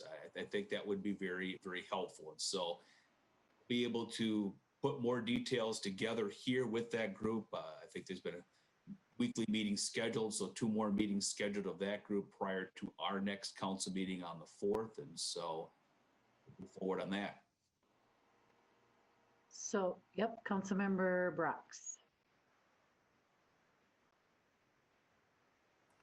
This is more of a historical note, but I did want to bring it up quickly, and it's not for immediate action, so I'll try to make it really quick. But there was a resident who came to me in 2014, had an idea to light all of the fronts of all the businesses downtown with lights. I met with the DBA president at the time. We had a discussion about it. Now, from what I recall in that discussion, the answer that I got was when I talked to the city staff, and I was brand new as a council member, so I didn't really know how things work. So that was one thing. The second thing was, the answer I got at that time was, well, the DBA would not be willing to put anything into it. The city would need to fund it and get all the permissions and do all this and that. So that idea went nowhere. But what I am happy about and I see changing is that we're more willing to work together. And it's something to consider that there is no other downtown that has lit the fronts of their buildings. They gave me an example of one. I Googled it quick. It was downtown Rochester, Michigan that has done this, and it does look amazing and it's very unique. So I realize it's just an idea. I'm not going to belabor the point. It's something to consider for the future, but it would be totally different from what the cities that are near us are doing and something that we could consider in the future. Okay. Thank you, Councilmember Brox. Councilmember Vaughn. Thank you, Your Honor. I think this is where I was concerned mostly, but I knew it would happen. We're heading into the financial piece of this in direction. That's what staff is going to be looking for, because when we say commit, we're not, I'm seeing almost a $98,000 commitment. We're getting ready to approve a budget number here that we all know and we all wrestled over. 1% levy tax increase on the community is $150,000. That's it. So we are, when we get to those recommendations coming back to us, I asked staff to say, where do you recommend those funds come from? Because we are gonna, something else is gonna have to give. So hopefully we set up budgets that have a plan and where they go to, because we talked about we're not able to maintain some of our current infrastructure. We went through some hard discussions. We're saying we need to make that investment, and have we made that investment? So I'm all in favor of this, but I want staff, when we come back, to say, this is where I recommend where the funding comes from. I know we brought up the potential COVID relief funds out of HEDRA, different board, another conversation, but if that is the recommendation, I do want to hear from the chamber and the chamber, other businesses in this town, if they think that is the best use of COVID relief dollars, if the city's to help out. So all in favor of moving forward, but I'll ask staff to have that ready for where the funds will come from. Thank you. Okay. All right, any other discussion? So it was merely a discussion. We don't need a motion other than just to Councilmember Lund. Lacey's got her hand up. Oh, okay. Lacey, would you like to come in and speak?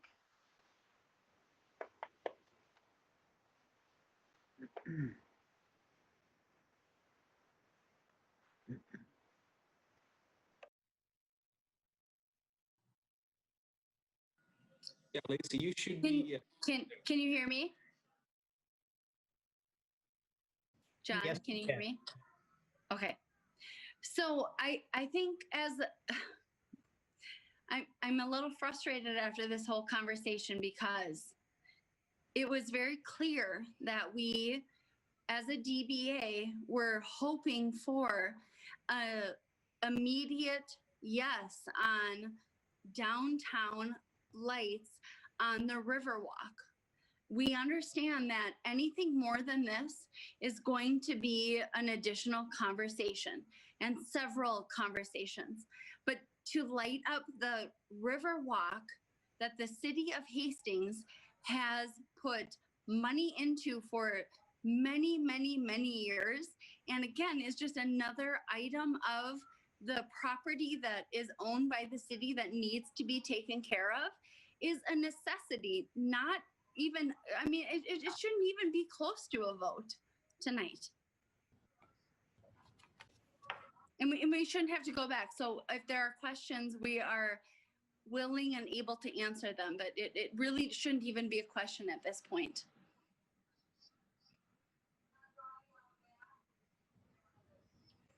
Okay, thank you, Lacey. Counselor, is there anyone who would like to make a motion on whatever you want to make a motion on? Your Honor, Councilmember Fulch. I'd like to make a motion to light the trees and the Rotary Pavilion structure along the riverfront from located from the downtown, the Rotary Pavilion across the park to the bridge. I'm not sure if we have trees any longer that are past the Confluence building. I think that they were removed for grading purposes, so I don't even think that they exist any longer.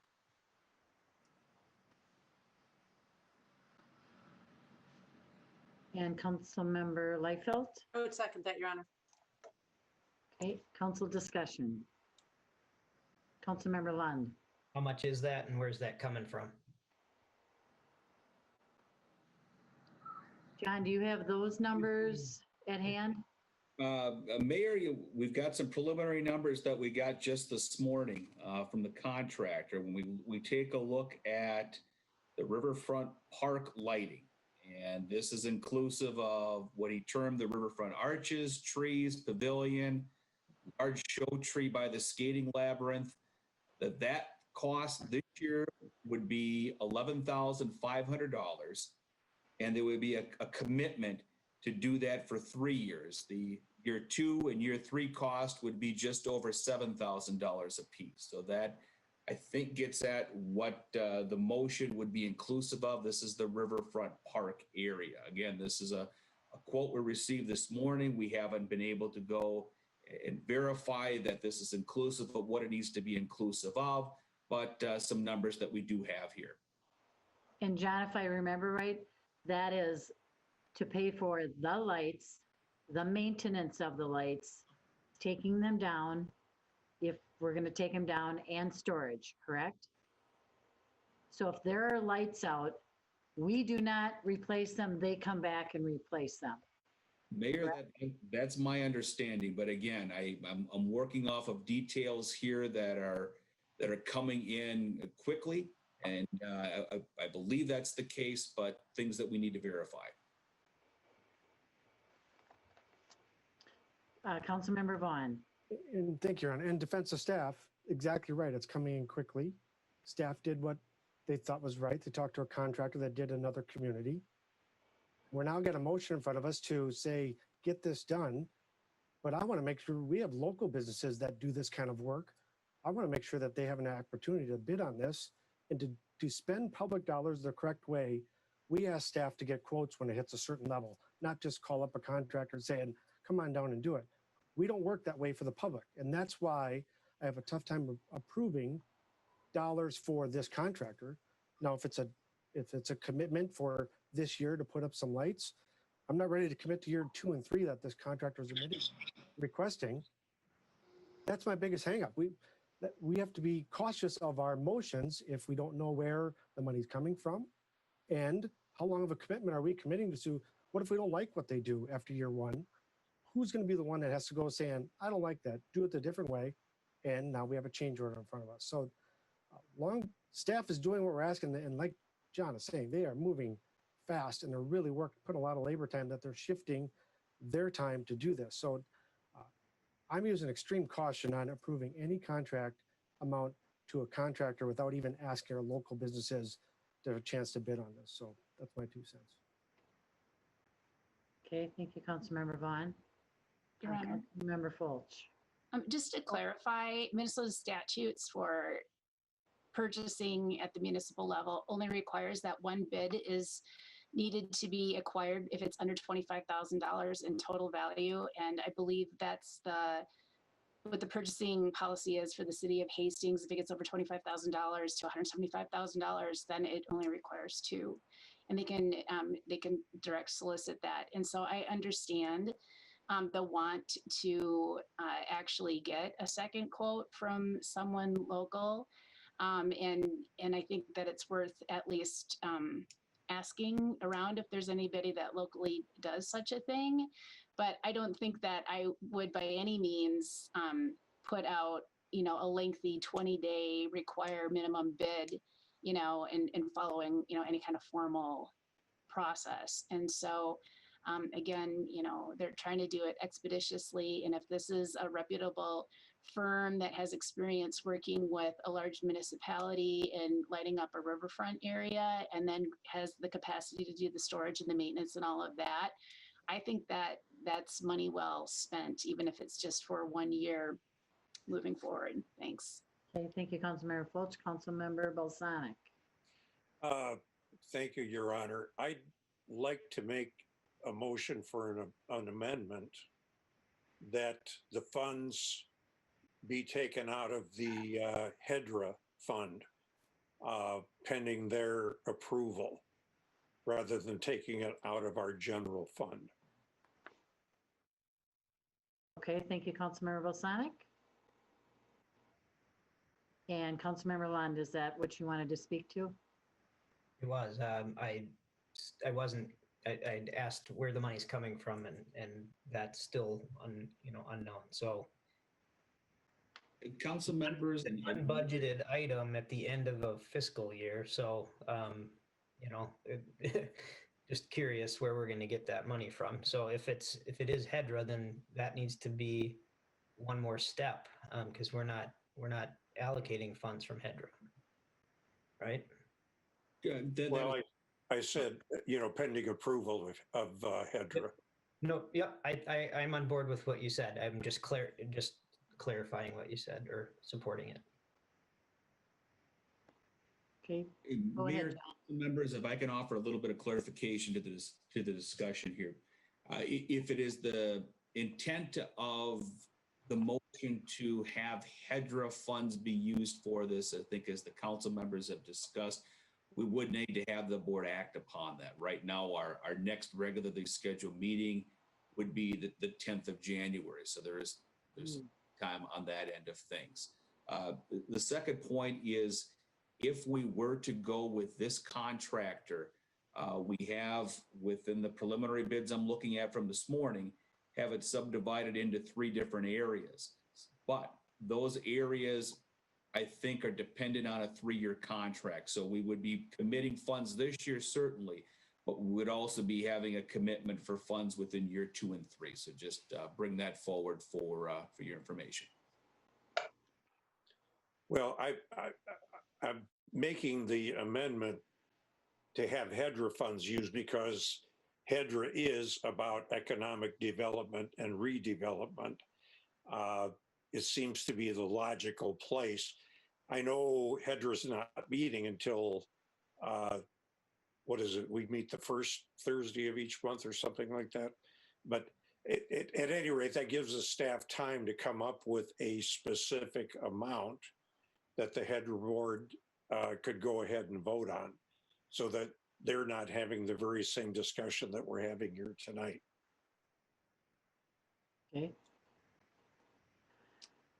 Your Honor, Councilmember Fulch. if that's a difficulty with the HEDRA and understanding that it is a separate decision-making authority, I just want to remind everybody that we did just receive, $1.7 million of COVID assistance funds, and at the end of it, we had, what was it, $180,000, I forget now, that wasn't appropriated necessarily for anything in particular, and then ended up just getting certified for payroll purposes because we were allowed to do that and move it forward. And so that is how, one of the reasons we were able to waive the on-sale liquor license fees for our business establishments this December. And so, so we do have funds there that would be still out of the, it's no longer that we're certifying it for the, COVID, but we did have a windfall of, funds that came in, and that's, available, still to be used for those purposes. And so it's not like we're completely, at a loss. And just a reminder that I've been the one that keeps harping about how we should have contingency funds actually set aside for just this purpose as we're going through the second wave of the pandemic, so that we can actually make decisions expeditiously and with some kind of confidence that we have a funding mechanism, and still and so that we're not having to have these conversations. And I realize it's too late because we're about to adopt the 2021 budget, but still I think that it's pretty important that we do have contingency funds that are available for these kinds of purposes. Thanks. Thank you, Councilmember Fulch. So we do have a motion on the floor. Thank you, Dan. Your Honor, I'm going to interrupt. I think you've got a motion to amend on the floor that has not received a second. So I think you need to deal with that and either get a second and take action on it, or let that fail without a second. Council? Do we have a second to the amendment? Councilmember Lund, are you trying to? I think he's trying to reconnect.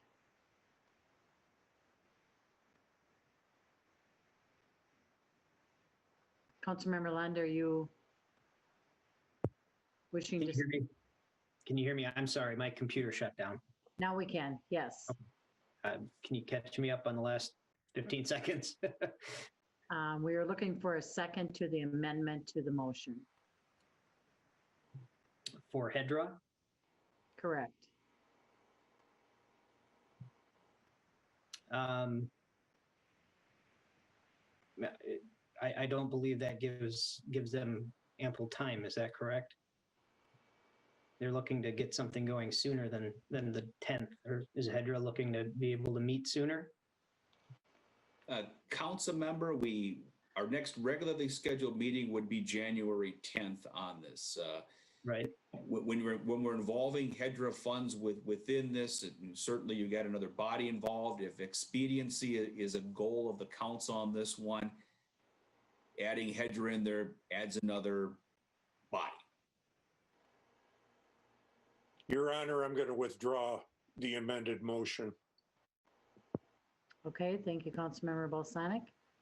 So at this time, then, there is a motion on the floor with any other discussion. Councilmember Brox. Can you just reiterate what the motion is that's on the floor? Sure, Councilmember Fulch. Thank you, Councilmember Brox.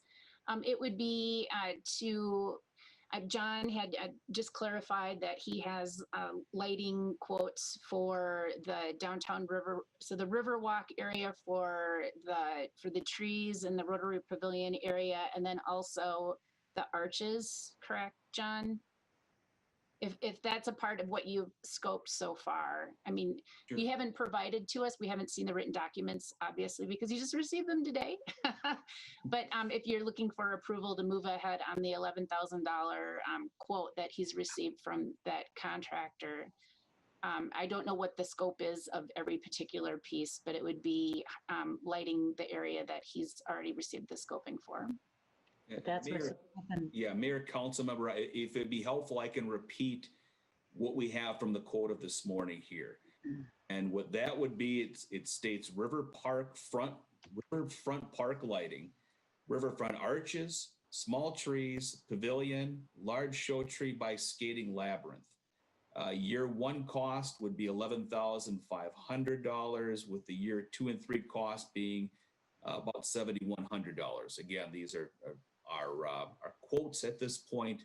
I wouldn't base anything specifically on those. We're still looking for, we need to go through and make sure that those are accurate. Thank you, John. Does that help, Councilmember Brox? Yes, I guess the main question in my mind then is the only opportunity to do a 3-year contract, or is there a possibility to do a shorter one, like 1 year? Because I understand that there's a different level of budgeting and finances and commitment associated with 3 years as opposed to a one-time commitment with one-time money. If you're talking about it being any kind of CARES money, that's logical to me, but I understand that 3-year commitment is a more involved thing. So I guess that's where I'm a little hung up, is if that's a possibility or not.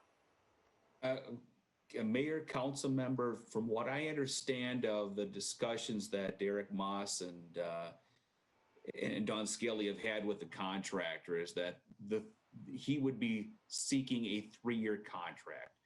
First year would be including the purchase of the lights, and then to have the installation the next 2 years. I don't know what the possibilities would be to amend that contract, but based upon my knowledge, that may be difficult, at least with this individual. Okay, thank you. Councilmember Liefeld. Yes, Your Honor. So John, does city staff then have the authority then to just use the CARES Act COVID dollars, or? When I'm looking at CARES Act COVID dollars, I may look to Administrator Waticha on that one.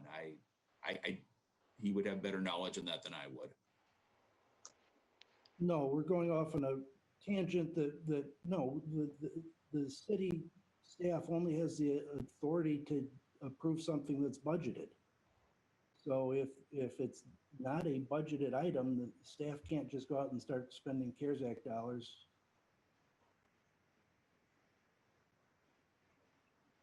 So how would we give, how would the okay for them to use the CARES Act, how would that be presented? How would that come forward? Would that have to go through? I'm sorry, I don't follow. I don't So understand the question. It's specific for $30,000 for lights, you're approving that now. And that would be enough. I guess I thought you meant beyond this specific question. I heard somewhere out there that there's all kinds of CARES money just sitting there waiting to be spent. I thought you were just, No, I'm talking about these lights. Councilmember Lund asked, where does the money come from? So before we vote on this, I think we need to know, do we have an answer? Is our answer in there as to where this money is coming from or not? it would be coming from fund balance. Okay, thank you, Dan.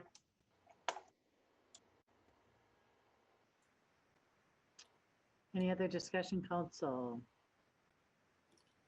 If I could, Your Honor. Sure, Dan. The motion is generally to light the trees in this designated area. The motion, if you're going to make it, should be to approve the contract with this contractor for a set dollar amount for a certain amount of work that they've provided a quote for. As the motion's been made, it's to light that, but it doesn't tie it into the specific contractor or the contract that there's going to be. So I would suggest that be cleaned up either with an amendment or a new motion, and Dan comment on that, but Dan Waticha? That's going to put us in the threshold that under our purchasing policy, we would need additional quotes. And it'd be premature to approve a contract on a single quote.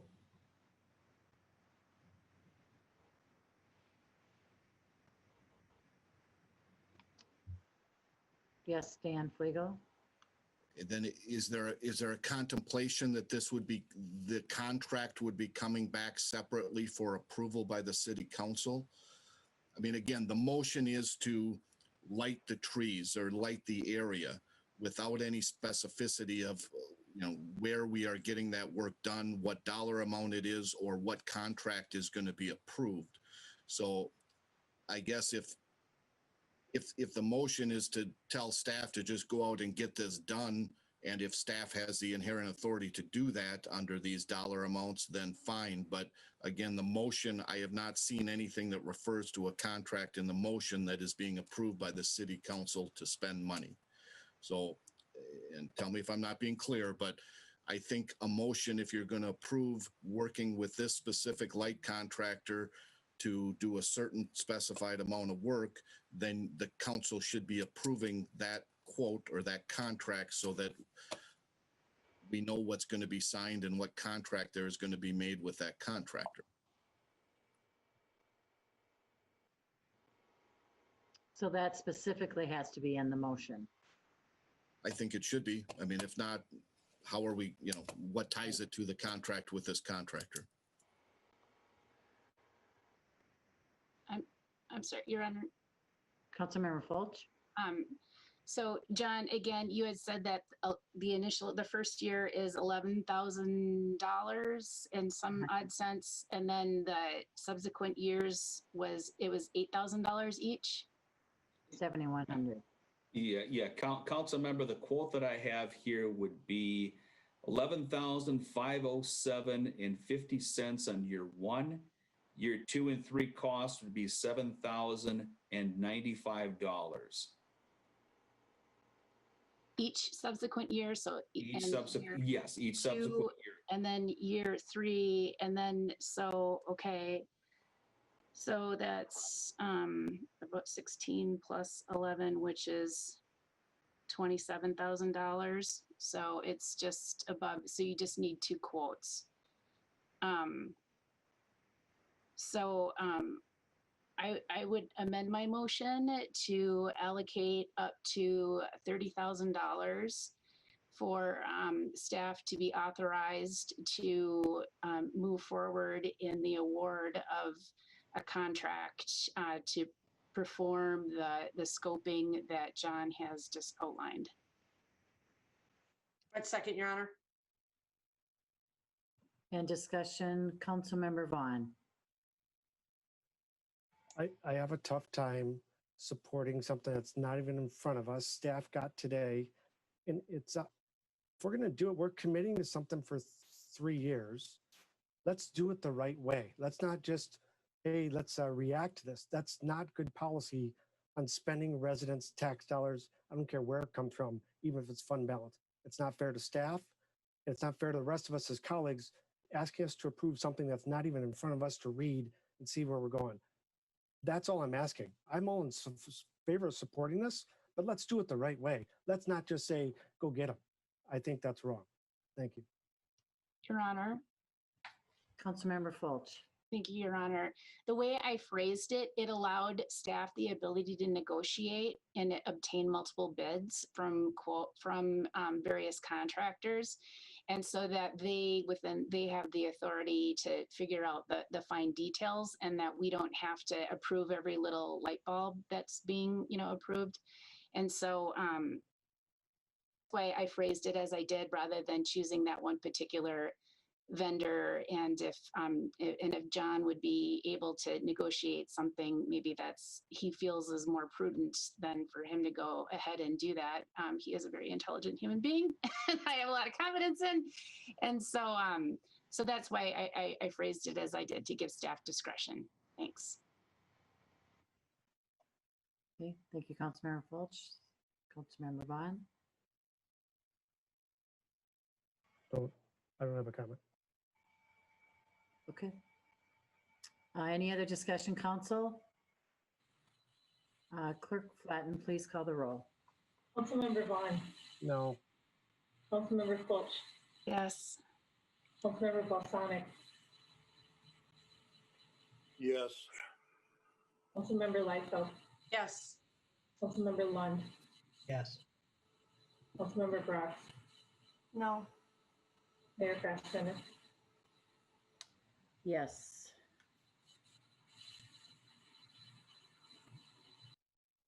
Prevails, sorry. Or I'm sorry. 5-2, motion prevails.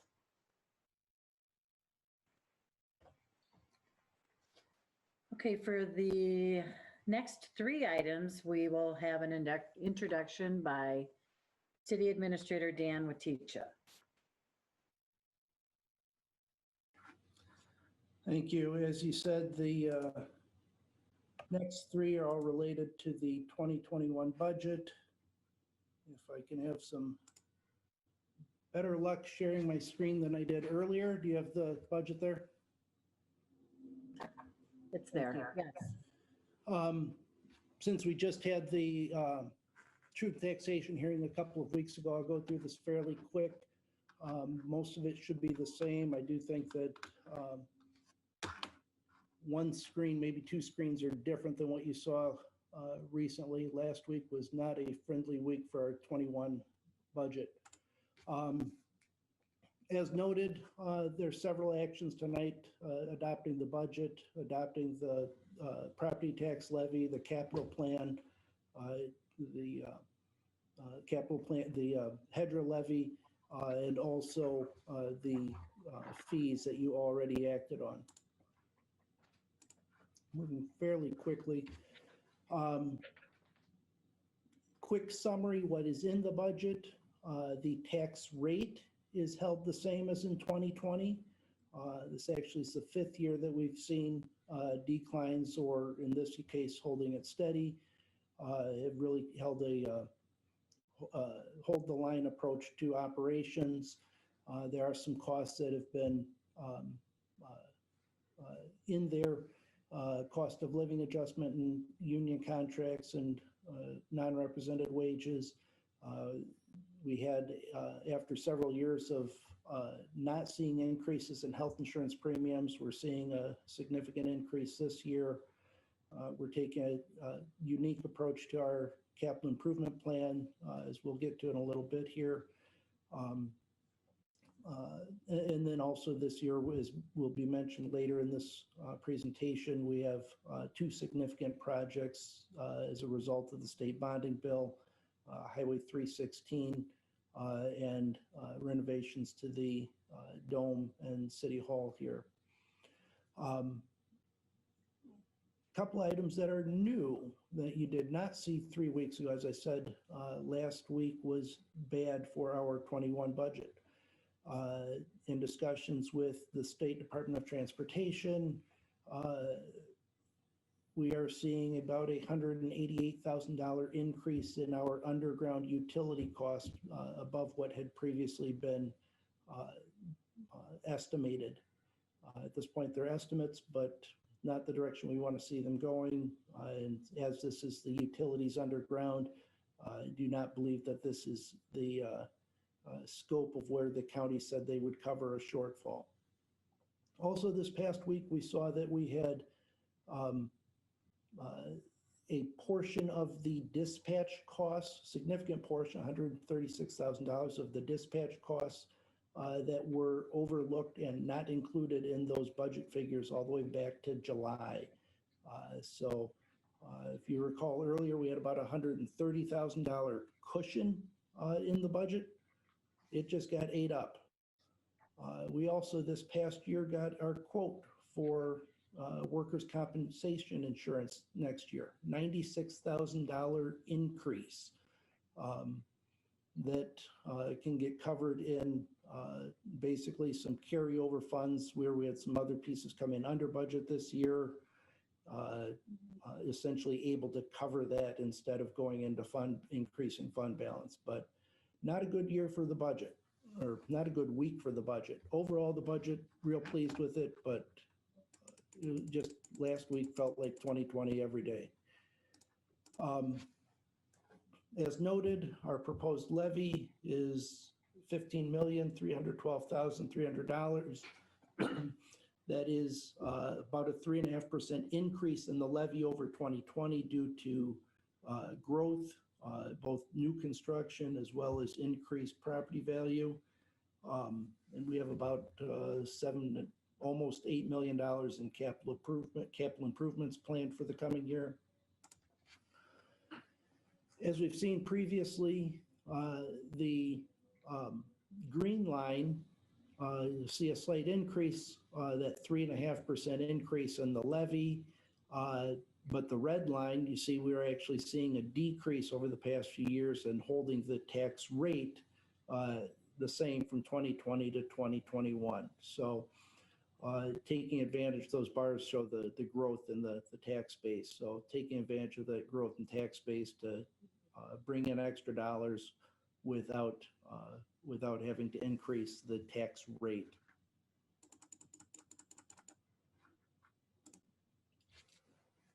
This is thank you to Dakota County, just showing where Hastings average residential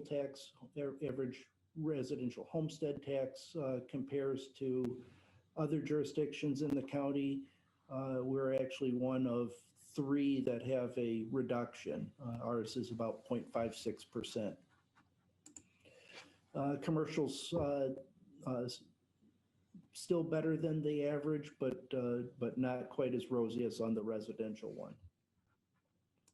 Going quick because it's been a long meeting. We're not there yet, and we just saw this a week ago. Where do our tax dollars go? On an average, $240,000-ish house. This is the monthly cost of city property taxes. Obviously, it doesn't include county or school district, HEDRA, some of the others, but where the property taxes go to supporting our operations. One of the actions that you'll be taking this evening is approving the special levy for HEDRA. We are limited to 0.0185% of taxable market value. Historically, we've maxed that out. The 2021 amount is $391,974.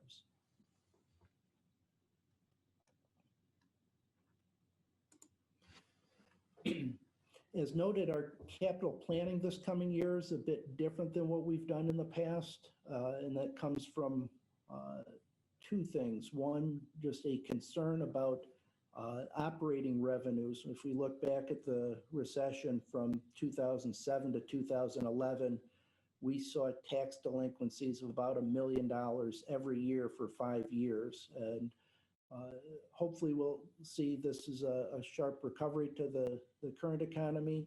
But we're trying to be very cautious and make sure that we're not overwhelmed by the downturn in the economy. The other concern is a significant portion of our capital funding has been paid for through local government aid, although currently the state is not at a statutory limit that would trigger reductions in order to balance its budget, which historically have hit LGA and other sources in the state budget. They still are looking at a deficit in their 21-22 biennium. So there are concerns about local government aid coming up in July or next December. So what we did was we grouped our capital projects in priorities A, B, C, and as money becomes available, and expect we'll be having a good conversation in a couple of weeks in January, reviewing that list and saying where are A priorities, and spending some money accomplishing those as money becomes available. Noted the two projects we had funded in the state bonding bill, $2 million towards the City Hall Dome project, and up to $1.5 million towards, I believe, strictly towards trail and associated improvements on the 316 project. So those are both moving forward with this budget. That's a quick run through. I believe most, at least everyone here in our council audience has seen it. So hopefully there aren't any questions, but I can certainly stand for some. And obviously our next three action items on the agenda all tie back to the budget. Thank you. Thank you, Dan. Any discussion, council? Your Honor, I just had a quick question. Sure, Councilmember Fulch. Dan, I was just curious, what will be your touch points or your milestones where you'll begin to evaluate where you are with the capital improvement projects? And so first of all, I want to thank you for being so deliberate in the planning and how you went through and worked so closely with staff and prioritizing the entire capital improvement budget and all of the projects that are in it, and including the equipment. And so thank you to you and all the staff for being so conservative in how it is that you are approaching everything. But I was just curious, so what are, I should have asked you this earlier, but what are your touch points? Like, what are you kind of thinking about when it is that you'll go in and begin to do that evaluation for moving forward with priority B, C, and D items? There's two things that we would focus on during the course of the year. One being, what is our confidence in the economy, and particularly in the city's economy and our finances. So as an example, if we look back a month, in October, the property tax collections were on target. The county had given a 30-day extension to mid-November for property tax payments that were not escrowed. So mid-November, they were still on target and coming in where they should. I remember it was November 30, December 1, right around the first of the month, the state got its updated budget outlook, which was very fortunate. And they went from projecting a deficit during the current budget biennium to actually having funds there. So one of the touch points we'll have throughout the year is just where do we get news on information on the current state of finances, and based on that, if we have money come available, are we confident in utilizing that money, or do we feel more safe saving it for a future use. Based on those pieces I just named, October, November, early December, I think we're looking pretty optimistic and positive shape right now. So when we have some additional money come available, I think the recommendation would be, let's look at that ABC list, maybe recalibrate something's a little higher or lower than before, and come up with, here's the list of projects to utilize that money. So in the last week of December, we should be getting our second half of local government aid payment for 2020, about $423,000. So I think next month, January, our January 19th meeting will be coming in with a recommendation saying, review the ABC list. Here's how we would recommend utilizing $423,000. Other touch points during the year, maybe around March, April, as this city staff closes out the books on 2020 and might have or would have figures on here's where we're at on fund balance. And is there some additional fund balance above and beyond our target that we would look at utilizing? Conceivably around May, May, June, when we get our financial audit, actually a third party looking at our closed out books confirms what that fund balance is. So maybe we're comfortable on staff's figures in April. Maybe we'd rather wait until June when KDV confirms those numbers. July would be our next place where we might get local government aid. The following December would be the other local government aid. Those would be the key places that we'd find money, is LGA or fund balance, unless there's some other surprise, CARES Act 2 or something.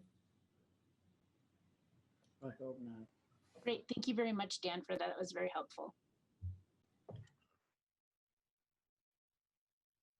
Questions, Council, for Dan?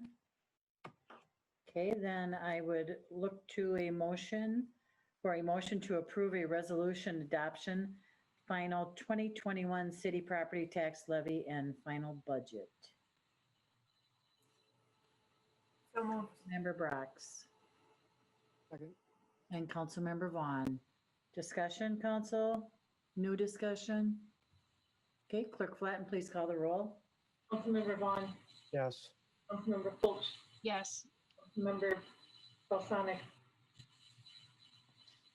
Yes. Councilmember Liefeld, Yes. Councilmember Lund, Yes. Councilmember Brock, Yes. Mayor Fassbender. Yes.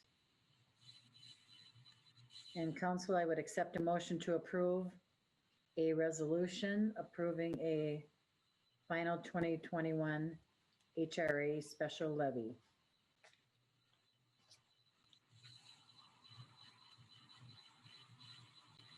So moved. I'll second. Councilmember Vaughn, Councilmember Fulch, additional discussion? Clerk Flatten, please call the roll. Councilmember Vaughn, Yes. Councilmember Fulch, Yes. Councilmember Balsanek, Yes. Councilmember Liefeld, Yes. Councilmember Lund, Yes. Councilmember Brock, Yes. Mayor Fassbender. Yes, and that motion prevails. Council, now I would accept a motion to approve a resolution adopting 2021 to 2025 Capital Improvement Plan, CIP, and Capital Equipment Plan, CEP. So moved, Your Honor. Councilmember Fulch, Councilmember Lund. Was that a second, Councilmember Lund? Additional discussion, Council? Clerk Flatten, please call the roll. Councilmember Vaughn, Yes. Councilmember Fulch, Yes. Councilmember Balsanek, Yes. Councilmember Liefeld, Yes. Councilmember Lund, Yes. Councilmember Brock, Yes. Mayor Fassbender. Yes. And that motion prevails. Thank you, Dan. And for the FFCRA Emergency Paid Sick Leave Benefit, we have Clerk Flatten that will give us a update on that. Mayor and council, tonight staff is asking to extend the emergency sick leave benefit that's provided as part of the Families First Coronavirus Relief Act. The FFCRA went into effect on April 1st and it's set to expire on December 31st. This act provided employees up to 80 hours of paid sick leave if they're unable to work due to a qualifying COVID-related reason. The staff is asking to have this benefit extended until March 31st, and at that time we would reevaluate. As of today, we're unsure if this was included in the relief package that was being voted on at the federal level, and of course, if it is, we would follow any legislation that comes out of that. To date, we've had about 31 employees who have used this benefits, and they've received benefits totaling close to $34,000. If I can stand for any questions. Oops. Council, any question? Your Honor, I'll move for the extension. Thank you. And any discussion, council? And Clerk Flatten, please call the roll. Councilmember Vaughn, Yes. Councilmember Fulch, Yes. Councilmember Balsanek, Yes. Councilmember Liefeld, Yes. Councilmember Lund, Yes. Councilmember Brock, Yes. Mayor Fassbender. Yes, and that motion prevails. Okay, as you know, tonight is Councilmember Balsanek's last meeting. And first off, we have a blast from your past, Joe, in the audience who would like to speak. So welcome, Hicks.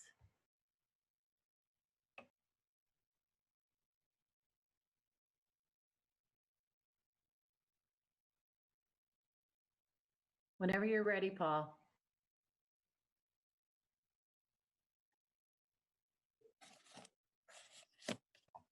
Oh, can you hear me, everybody? Welcome. Welcome. Well, thank you very much, Your Honor.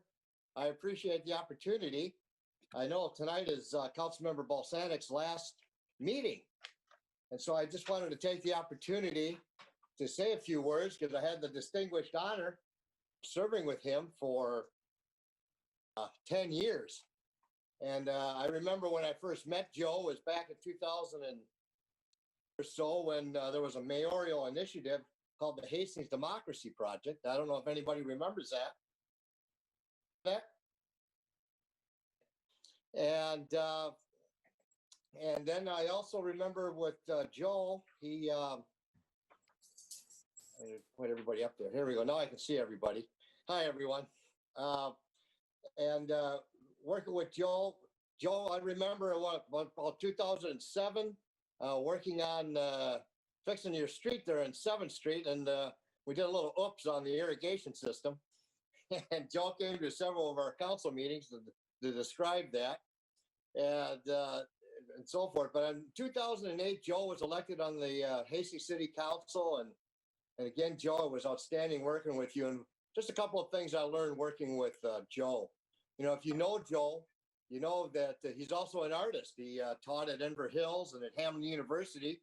He was teaching there when I was a student, about 19 years old or so at Hamlin. And then he went on to teach at Denver Hills. I didn't have him as a teacher, though, because I wasn't in drama, even though some people say I can cause drama. And Joe brought always a unique perspective to the city council, because I always thought he had a different perspective to the world because he taught communications and theater. And what neat skills to have to serve the public. And I remember also Joe has the largest email list of anybody I know. So if anything happened at the Hastings City Council, everybody in the second ward knew. And I think that was a real tribute to Joe's sense of transparency and communication to his constituents. And I think he ought to be congratulated to that. Joe brought this perspective on the city council of a 22-year veteran of the Air National Guard. He was a downtown business operator. And Joe is also, a retiree. And so he always reminded us, especially in things like tonight. I just saw you guys talked about the budget and taxes, about how important it is, how taxes affect people, particularly people who are retirees and are in fixed incomes, and to be careful about how much we charge our residents for services that we provide. And the city of Hastings has always done a good job with that, and Joe has always been a leading proponent of that. And I just want to thank Joe for the services he's brought to the citizens of Hastings. We worked together on many important projects that had a profound impact on the city of Hastings.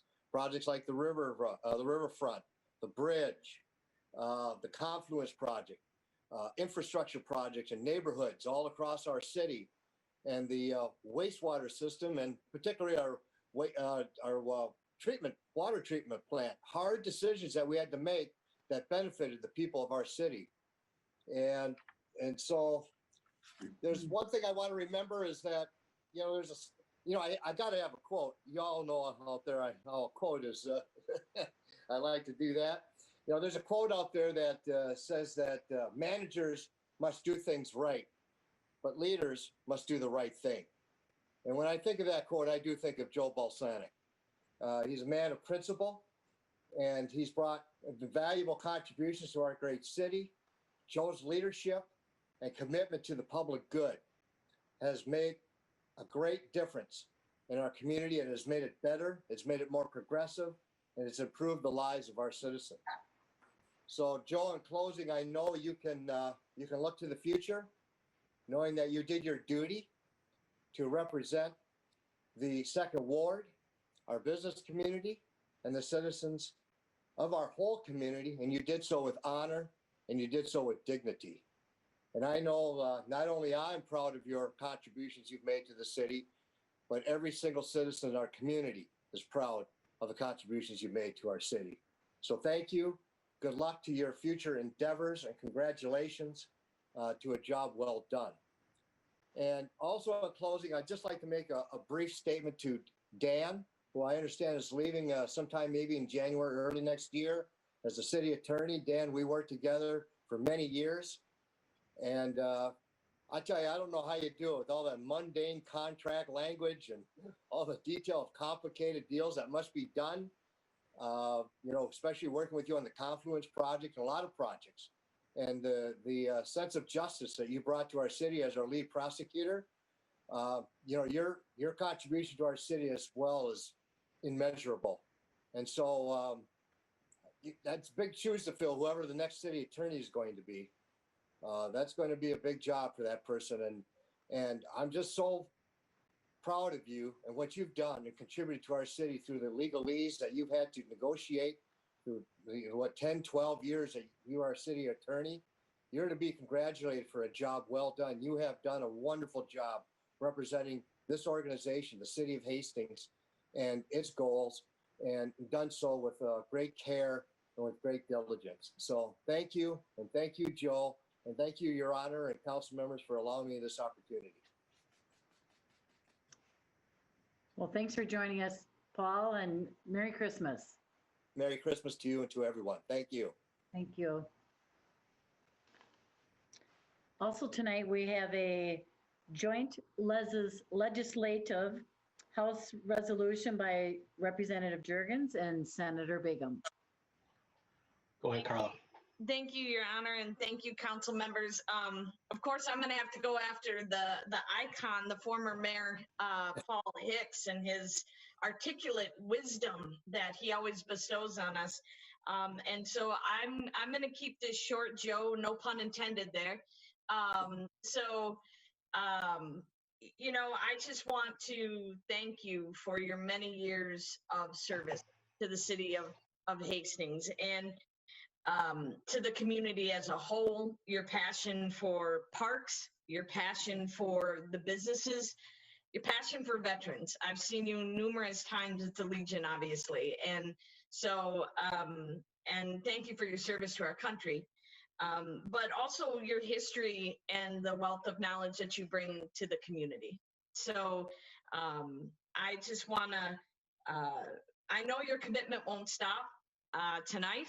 I know it's going to continue, but I just want to give my gratitude to you.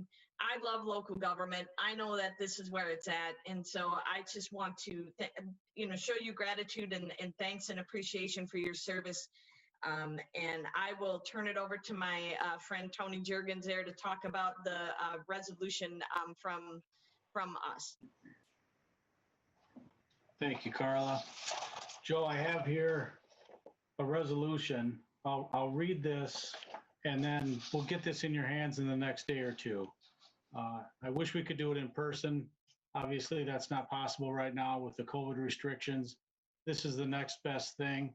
And I just want to thank you for your years of service on the city council. And in my time as a state representative, I really valued your judgment and your input and really think of you as a friend. I don't think it's a secret that you and I might be on slightly different spectrums politically, but you've never once let that get in the way of doing what's best for the citizens of Hastings. We've always, I think, had a very good working relationship, and I respect the time that we've worked together, and I want to thank you for that. I wish you and Betsy all the best. I know you don't live in that beautiful old house on the corner anymore, but every time I drive by, I notice how wonderful that looks and the work that you put into that. So at this time, I know that the meeting is getting a little long here, so I want to go ahead and read this resolution, please. A House resolution commending Joe Balsanek for 12 years of service with the Hastings City Council. Whereas Councilman Joe Balsanek was first elected to a position on the Hastings City Council in 2008 and was reelected in 2012 and again in 2016, culminating in a dozen years of dedicated service to his community. And whereas during his tenure on the Hastings City Council, Joe has worked to create an environment for local businesses to thrive, for citizens to feel welcome, to feel like welcome members of the community, and for access to affordable housing and assisted living to expand in the area. He consistently acted as an efficient voice for his constituents and strived for a healthy and safe community. And whereas among his accomplishments on the Hastings City Council is his work in support of the Mississippi River Bridge, the Riverfront Renaissance, and the renewal of the historic downtown area in Hastings. And whereas, in addition to his work with the city of Hastings, Joe is a veteran of the Air National Guard where he served for 22 years. He also acted as commander of the American Legion Post 47 for 2 years. And whereas Joe is a small business owner and professional educator, he has taught communications and theater at Hamlin and Inver Hills Community College, in addition to his work in K-12 setting. Further, Joe is known for his high-quality, upscale dollhouses he creates for his clients. And whereas in his spare time, Joe enjoys golfing, bowling, and hunting deer on his land up north. And whereas Joe has been married to his loving wife, Betsy, for 51 years, and together they share 3 adult children and 6 grandchildren.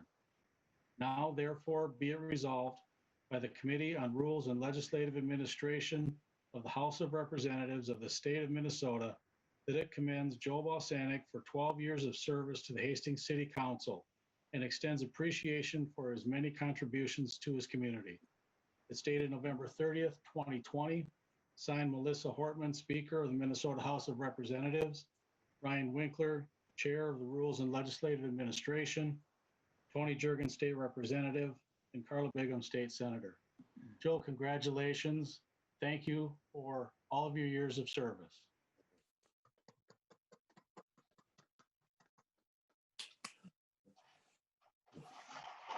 Well done, Tony and Carla. That's great. That's great.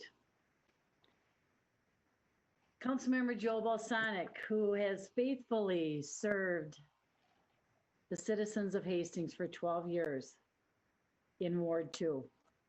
Councilmember Balsanek began his service in the city of Hastings 2008 and has helped Hastings shape growth and development, making improvements for the city's 23,000 residents, business owners, and community partners.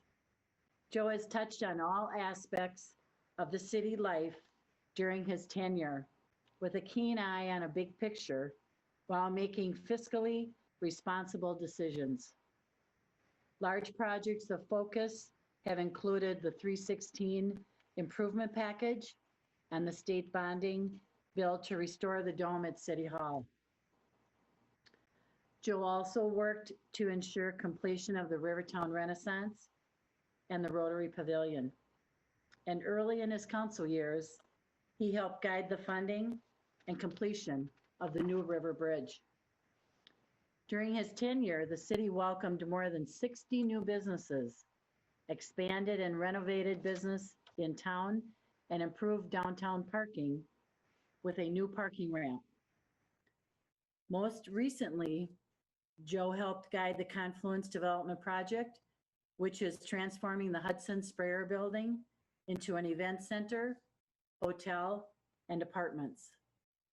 And he championed the Art Space Apartment Lofts building, which he helped focus attention on fine arts. Joe, you have always been a great advocate for the residents and bringing their ideas and concerns. A small business owner in the community and a college faculty member at the Inver Hills Community College and Hamlin University. For 12 years as a board member for the Dakota County Communications 911 Center and served on City's HEDRA Commission for 4 years. Joe, as you know, we know you're an avid golfer and a restorer of beautiful doll houses.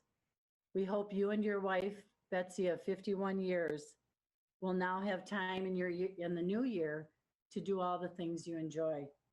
Personally, Joe, I've appreciated working and learning from you as mayor. I share my sadness in your departure. But I'm delighted in knowing you have done what you have done to make Hastings a better place to live, work,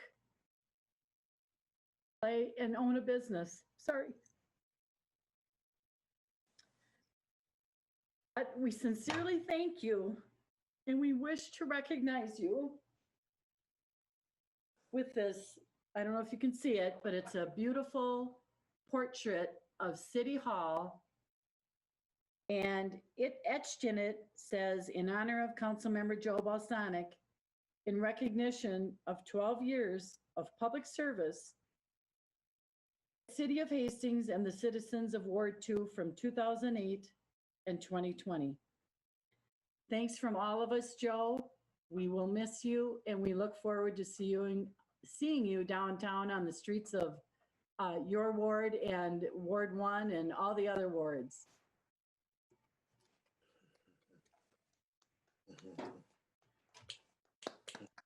Hats off to you, Joe. I know there's a few council people that wish to say a few things. Councilmember Vaughn. Thank you, Your Honor. Joe, quickly, my first word of Joe Balsanek is passion. And I seen it when we went to a League of Minnesota conference with a bunch of other council members and mayors, and to watch you stand up and in front of all those peers and share how proud you were to represent Hastings, and you really sent the message that Hastings is the place to be. Your historical knowledge, Mayor Hicks talked about it. You got a storied past that was really helped us kind of set policy and set a vision for Hastings, and I appreciate that, and we're going to miss it. I personally wish we were in City Council chambers tonight. I wish we were there at City Hall where I first got to meet you and where I got to share so many years with you. But Joe, just recognize you have represented Ward 2 and all the residents of Hastings for 12 years, and you're going to continue to represent us. Keep up the good work. I'm going to miss working with you, and please stay in touch and enjoy that deer hunting. You can get to go 2 weekends in a row now. Thanks. Yeah. And Councilmember Brox. Yes, thank you, Mayor. And Councilmember Balsanek, I just want to say thank you for your years of service as well, and add my congratulations to esteemed 12 years of service to the city of Hastings. I've worked with you for my entire time on the council, which has been the last 6 years, for which I'm extremely thankful, especially of your insights and your knowledge. and your ability to connect with every issue in a very personal way. Usually have a story or an experience to share connected with almost everything that we talk about at the Council Diaz. And I'm pretty sure that you've worked every job possible, because I've heard you say so many different things, that you've worked as a small business owner and a professor. And I'm just so thankful for all your knowledge, your wisdom, your expertise, for your service. And a lot of the things that I wrote down, other people already said. So I'm going to have to skip over those and go to the ones that are funny. You've been a tireless advocate for your ward, as has been mentioned, and I believe your communication skills are excellent, as well as your large email list. Although, Joe, I will enjoy not getting emails at 2 or 3 a.m. But if you still want to send me some, you can, because I do enjoy you sharing your personal experiences, your stories, your photos, when you see bears at the cabin. I do really appreciate that you've shared those experiences with us. And you've been very vulnerable. I think that you're very vulnerable to the public about your life, and that brings that people feel close to you and your experiences and trust you. And I certainly do. I will miss some of your catchphrases. The one that I was thinking of most when I was thinking about you was, the elephant in the room is ... That's something that I've heard you say quite often, that always makes me giggle. But I've enjoyed listening to some of your stories and your experiences and some of your catchphrases. I believe you've always advocated for better parks and amenities. I've heard you talk proudly about your family, especially your wife and your kids and your grandkids, and that as you've traveled around to go to different sporting events and you see other opportunities for Hastings to get better, more excellent, and grow, that you have shared those ideas with us. I'm so thankful that you have, and that hopefully you will get a little bit more time to see a few more games and performances and spend more time with your family. I just want you to know how much I appreciate you, Joe, and everything that you've done for the city of Hastings, and everything you've done for me personally to set a good example of what it means to not be afraid to share your opinion and to have your own point of view, and to be passionate and to hold people accountable when they need to be held accountable, and to talk about process, and to remind us all that there are rules to follow. You've been a sage and a very experienced member of the council. And I just want to tell you how much I deeply appreciate you and wish you all the best. And thank you. I'm extremely grateful for your service. Thank you, Councilmember Brox. Anyone else? Great. Joe, would you like to speak? Unaccustomed as I am to public speaking. That's usually the way I started all my classes. Thank you so much for the kind words from Carla, from Tony, from all of you on the council. I really do appreciate that. It's been a joy. 12 years. Really didn't think I was going to like all of this stuff, but the more I got into it, the more I saw what I could do. When I started, I didn't have any gray hair, and now that I'm finishing, I still don't have any gray hair. It's all still natural. So that has to say something about how much the enjoyment was. You know, public service is something that I just wanted to talk about a little bit tonight.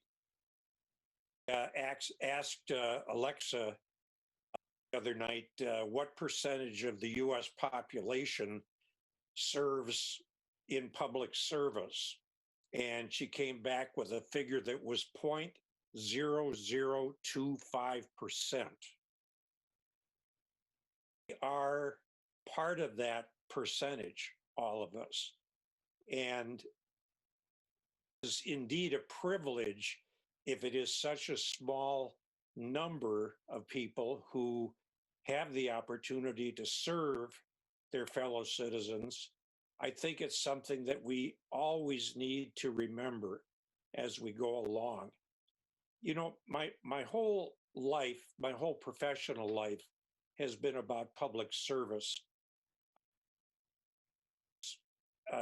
14 years old, John F. Kennedy said, ask not what your country can do for you, but ask what you can do for your country. And it really did stir something in me, even at that age. And as I moved along through high school with Vietnam raging and so forth, I decided to join the services. That was something that I still consider to be public service. If I was there, maybe somebody else didn't have to go. And I served throughout my 22 years during the Vietnam conflict, during Desert Storm. It was really an honor for me to be a part of the military. I served as an educator for 30 some years, military 22. And when I retired from all that stuff, neighbors started knocking on the door for some reason. They said, well, how'd you like to run for city council? Would have been easy to say no, but I looked around and said, this city is worth trying to represent because of all of the good things that I saw and all of the good things that I wanted to have happen as we went along through the years. The economy was in the tank years ago when I got on. It was the start of the Great Recession. And you talk about budget problems. We had to endure layoffs, cut back in time, cut back in budget. And that lasted quite a few years before we were able to finally get things turned around. And I'm ending now with the pandemic.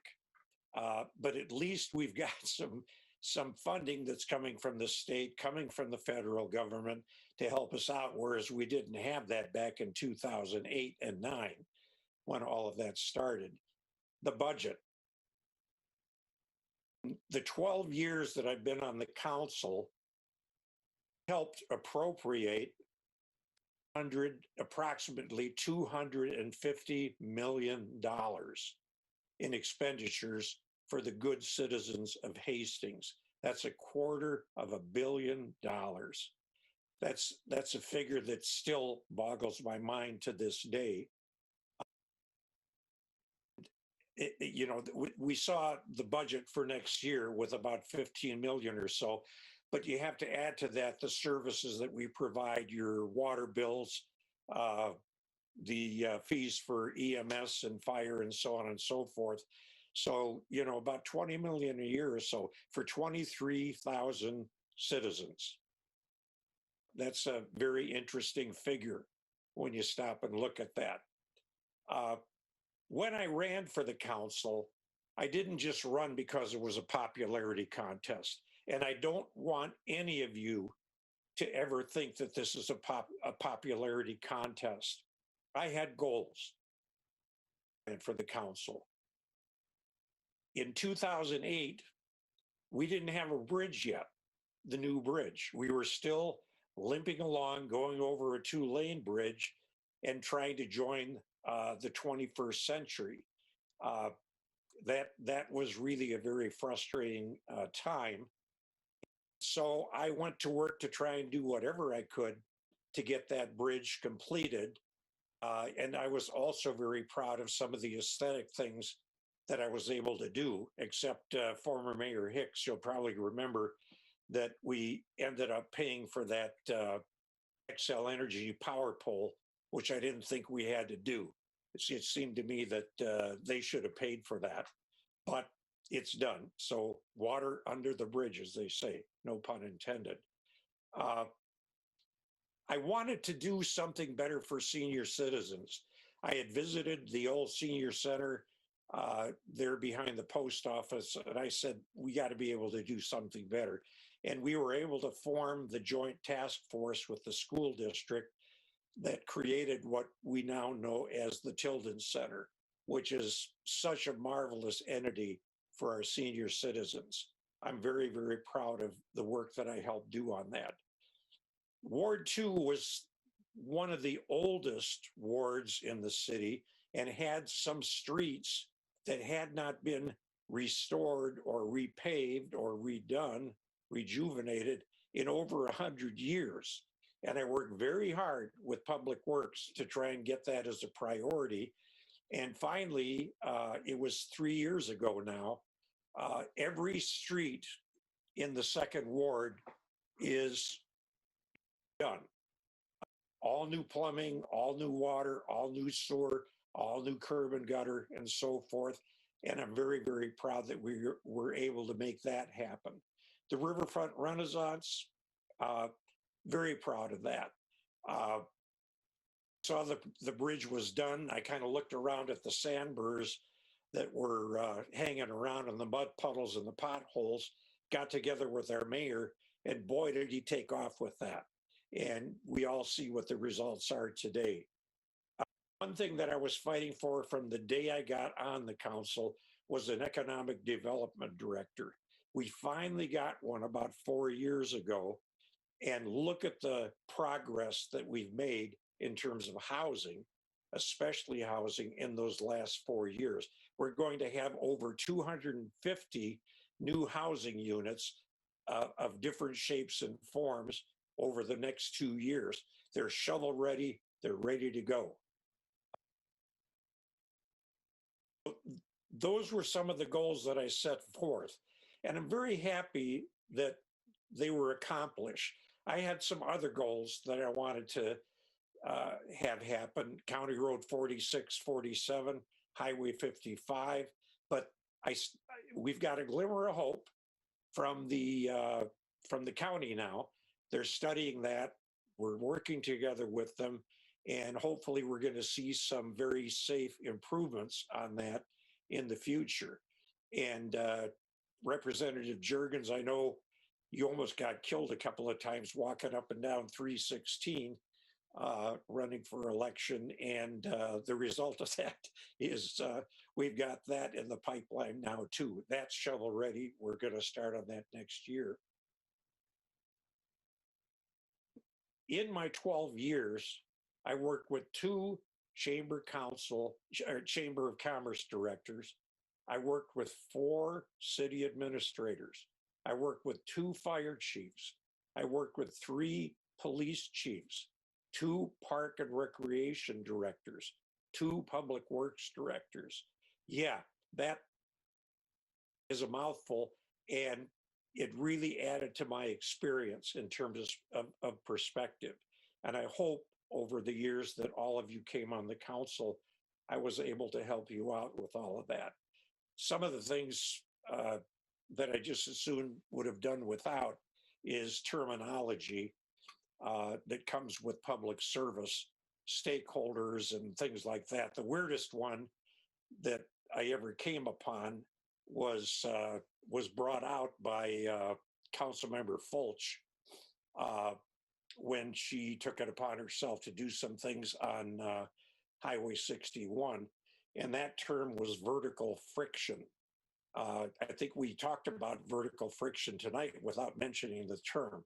If you don't know what it is, email me. I'll be happy to tell you. But there's your test for tomorrow. I hope you have goals.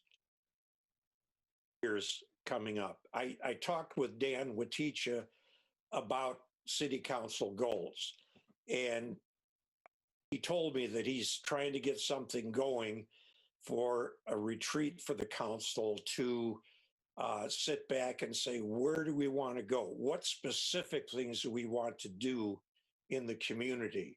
And I'm imploring all of you, set some goals that you want to accomplish in the next years that you're in public service.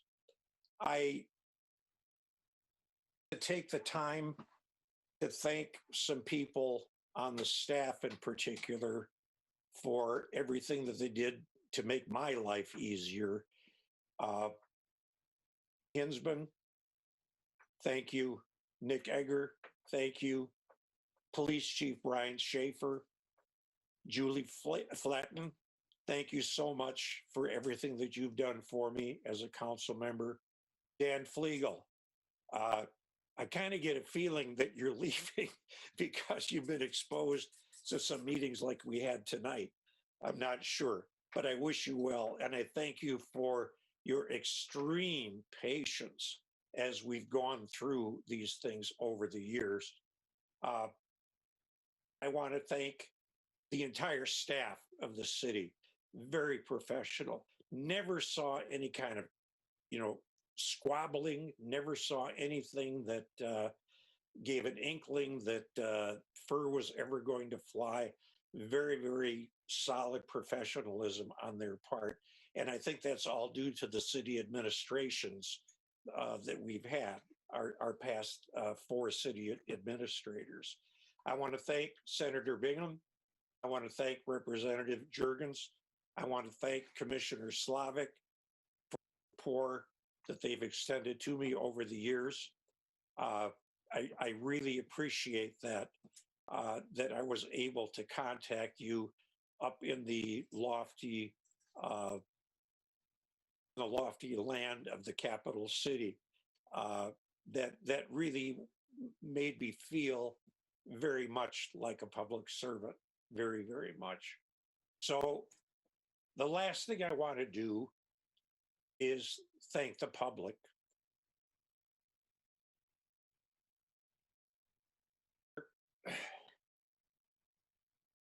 Me for 12 years to work for them. He knocked on doors and honked my horn down the streets when we had the water contamination. Answered emails. I have over 500 email thank yous from citizens that I've helped over the years. Has always been my pride and joy, is being able to help those people whenever I possibly could. Thank you very much. You never know where I might show up again. I've got some irons in the fire with Met Council and a couple of other public agencies. Service is in my blood. It ain't going to go away. And if I see something, I'm going to jump on it. So you never know where I'm going to show up again. But the one thing I can say in conclusion, that I was once the future upon a time in Hastings. You all.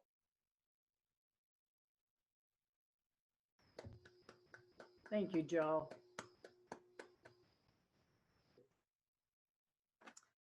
Beautiful. Council, any announcements? I have a couple. First of all, happy belated birthday to Clerk Flatten. It was Saturday. Happy birthday, Julie. City offices will be closed December 25th and January 1st. We have a holiday light recycling drop-off running through the December 30th. And that is, the drop-off is at 10th and Pine at the Joint Maintenance Facility building. Show us how you shine, Hastings. If you're decorating your home or business with outdoor lights and the season is now, please consider sharing a picture with us, and photos will be shared on your our city website, social media, and placed on a map of a self-guided tour if you're willing to have people drive by your house and look at the lights. Monday, December 28th, we have a planning commission meeting, and Monday, January 4th, we have our next city council meeting. At this time, this is our last meeting of 2020. I'd love to thank the community stepping up to shopping, eating, and donating locally through our COVID. Our community has really stepped up to help all the businesses throughout our community, and they appreciate your support. looking forward to a brighter 2020, and I think we all are. So with that, I would ask Joe to make a motion to adjourn. Your Honor, I make a motion to adjourn the last meeting of 2020 for the city of Hastings. And I'll need a second. Councilmember Vaughn has a second. No discussion? All those in favor, Clerk Flatten, please call the roll. Councilmember Vaughn. Aye, thanks, Joe. Councilmember Fultz. Thank you, Joe, for everything that you've done. It's been a pleasure. Councilmember Lightfoot. Hi, thank you, Joe. Gonna miss you. Councilmember Lund. Aye, Merry Christmas and thank you, Joe. Councilmember Brax. Aye. Councilmember Balsanek. Aye. Mayor Faxender. Aye as well. Merry Christmas, everyone, and see you next year. Motion has prevailed it prevails. We are adjourned. High five, Joe. Thanks. Happy holidays. Bye-bye. Bye-bye.